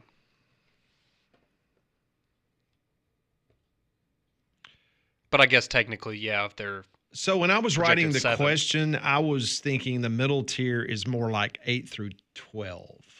Okay. Which, for the purpose of this exercise, that would be Texas A&M, Tennessee, Oklahoma, Auburn, Mizzou. See, I was about to say, based on just their schedule, Mizzou could mess around and Give me Mizzou. they could mess around and win 9 or 10 games because their schedule's manageable. If their quarterback's good, They win me a lot of money, so. I just assumed that Texas A&M would find a way to screw it up. They wouldn't get there. Yeah. Texas by the way, 8-4, the same would be true for me with Ole Miss. Yeah. History's not on their side. Now I'll stay with Auburn. Question number 3. By the end of his career, which side of the ball will Jags rookie Travis Hunter be better known for, his offense or defense?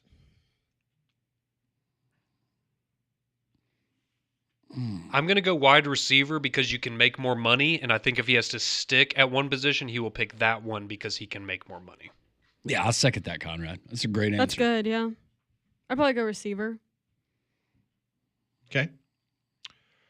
How long before do you think they make him make that decision? Or do you think it's an injury that makes him make that decision? I think the injury. Yeah. I think he gets dinged up on one side of the ball, and then he ultimately has to make that decision, which... So first game of the Jaguar season, do you think it is Colorado Travis Hunter? He is out there playing essentially every snap on both sides of the ball. Because I'm just very curious about how they're going to... I still think it won't be to that level. I think we see him on both sides of the ball, though. Yeah. But maybe yeah, not but every, not no. literally every snap. I think like there's an understanding with whoever drafted him that he expects. Why not? I mean, they need good players all around. Yeah. Question number 4. As a kid, what was your dream job? This. Well, I wanted to be a professional baseball player, but besides that, I wanted to be an astronaut. That was my dream job. I loved space stuff when I was a kid. I was fascinated by that. Did you ever go up to space camp?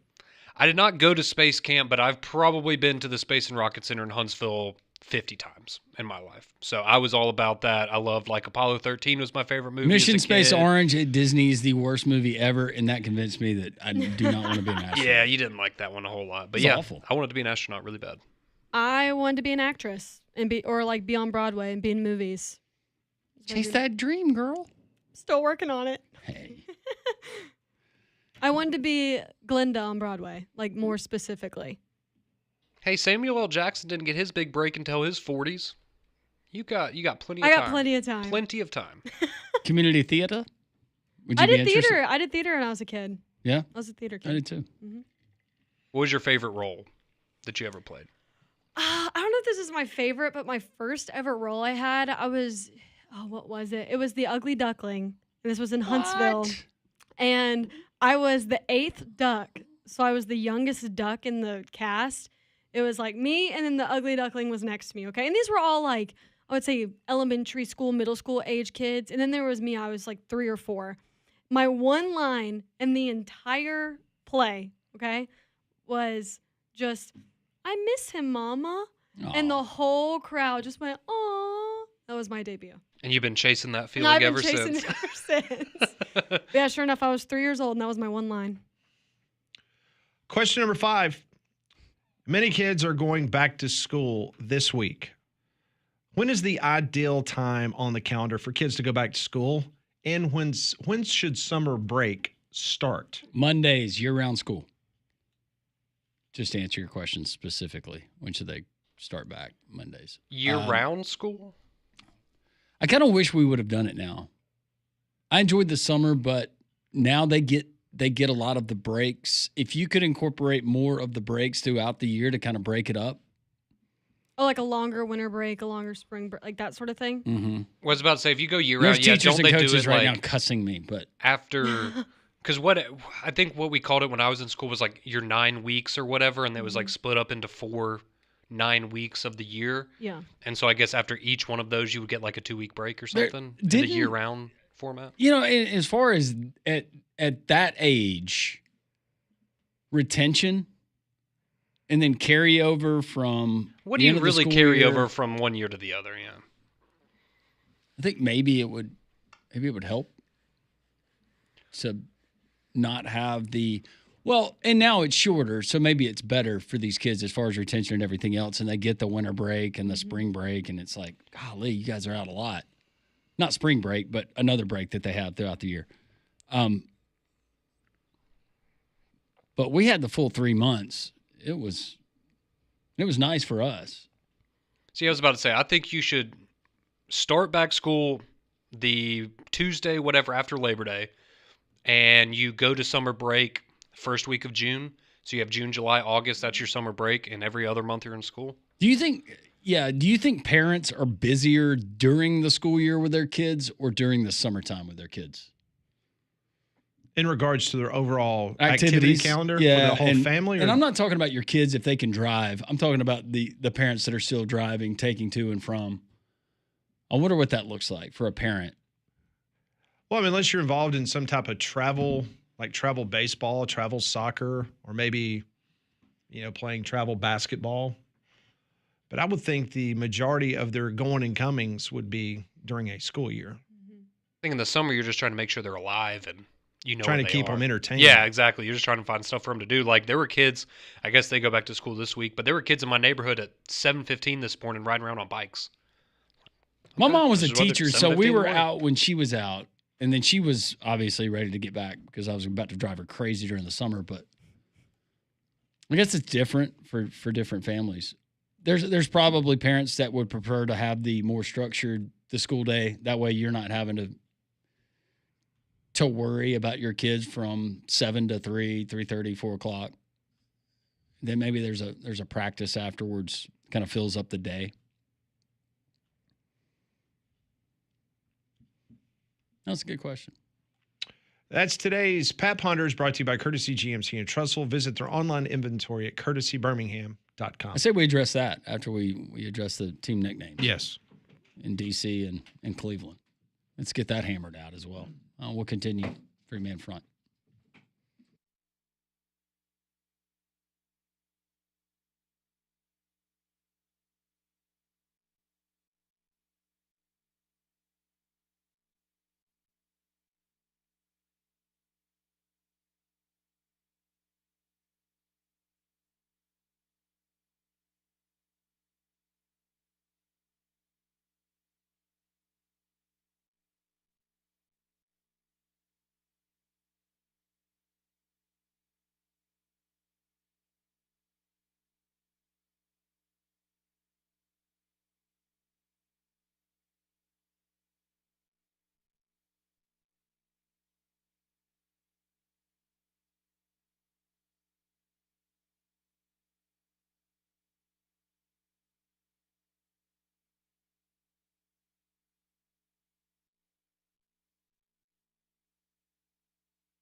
Want to remind everybody about tomorrow, Social Taco. It's where we are each and every Tuesday from 10 until 2. Doors open up at 11. At 12:30, Don will be taking on Damien. We were just talking to Damien. Looks worried. Looks concerned. He does. Said he was going to go home and do some cramming tonight. Maybe take an Adderall, stay up all night. Kind of back in the day of colleges when you stayed up all night and studied for that final exam. You all know who you were. We've all been there before, right?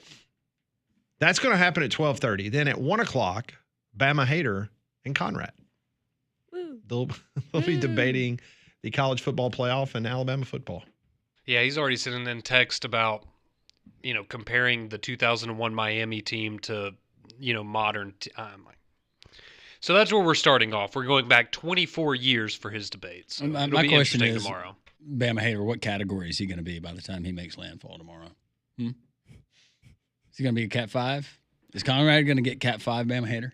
Well, the bottom line is this. We're not going to have people, we're going to try to be as civil as possible. We're not going to have people yelling over each other. Nope. You will have an opportunity to say your piece.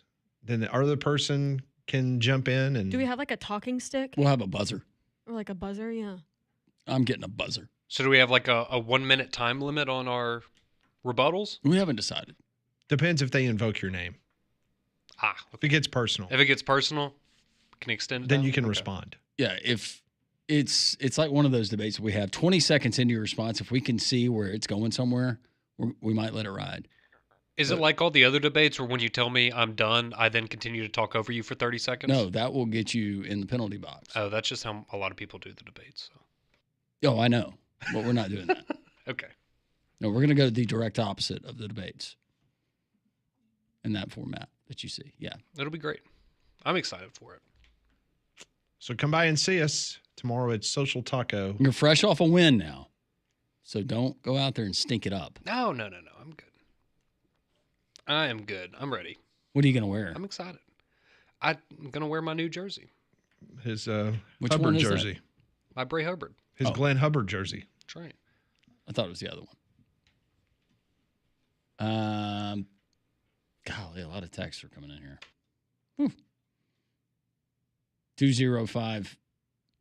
205-834-9450. Going back to school. Jake says, "You will never take our summer, Mr. Roberts." He was one of those. Tay says, "I agree, Lanzerman Conrad, with year-round schooling with a 2-week break every 9-week grading period." Thank you, Tay. Definitely has pros and cons. Like, it would be cool as a kid to know that, every 2 months, essentially, you're going to get multiple weeks off of school. But it would I just feel like it would stink if you went to a year-round school and you had friends that didn't, and then they get this whole long summer month period and you're just going to school like Squidward watching SpongeBob and Patrick outside. Yeah, the window. Yeah. Jamie says, "Please let Conrad be slap hater." That would not go well. It does not No need to physical happen. altercations of any kind. So, okay, I'm going to present a scenario to you. All right, we're doing the debate, and my opponent starts talking over me. What would you suggest that I do in that circumstance? You talk louder. I talk louder? Okay. I didn't know if you wanted me to go that route or the professional route and just sit there and listen. At least on paper, we're going professional. Okay. But we all know once we get If there. I find this buzzer, we're going all in. Royal Rumble. Anything goes. Now we're talking. Fat Joe wants to know, will there be any crowd participation? We are going to. Can you phone a friend?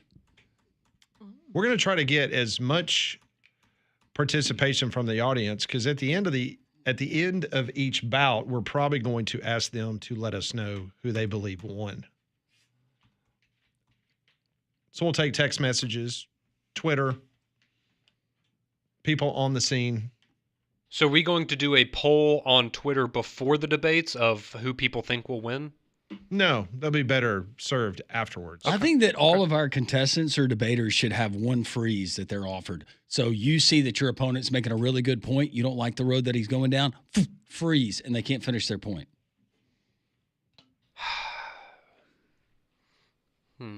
I'm just throwing out different angles. No, I We know. don't have to I know. do it. No, I like where your head's at. I'm kind of going live TGL golf here. I don't feel like I'm going to need that, but if the other contestants need it, then they can have that. I feel Damien might need it. Well, I feel like, see, here's the thing. I feel like me and Bama Hater, and maybe it will get personal, but I don't expect it to. I think it'll just be good old-fashioned college football debate. The Don and Damien one, that's the one that could get personal. Posey asking, does Molly do weather updates on a sister station under the name Molly Star? No, I do not. Can you do an impromptu? How would you do it? I don't really know much about. I was almost a meteorology minor, but then there was too much math, so I decided not to do it.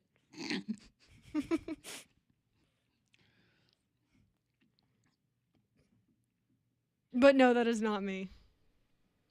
What's the 5-day outlook? What's the waking up weather? Give it to us. It's your audition. Is it going to be hot tomorrow? Looks like tomorrow around 6 a.m. it'll be 69 and raining. What time's the sunset?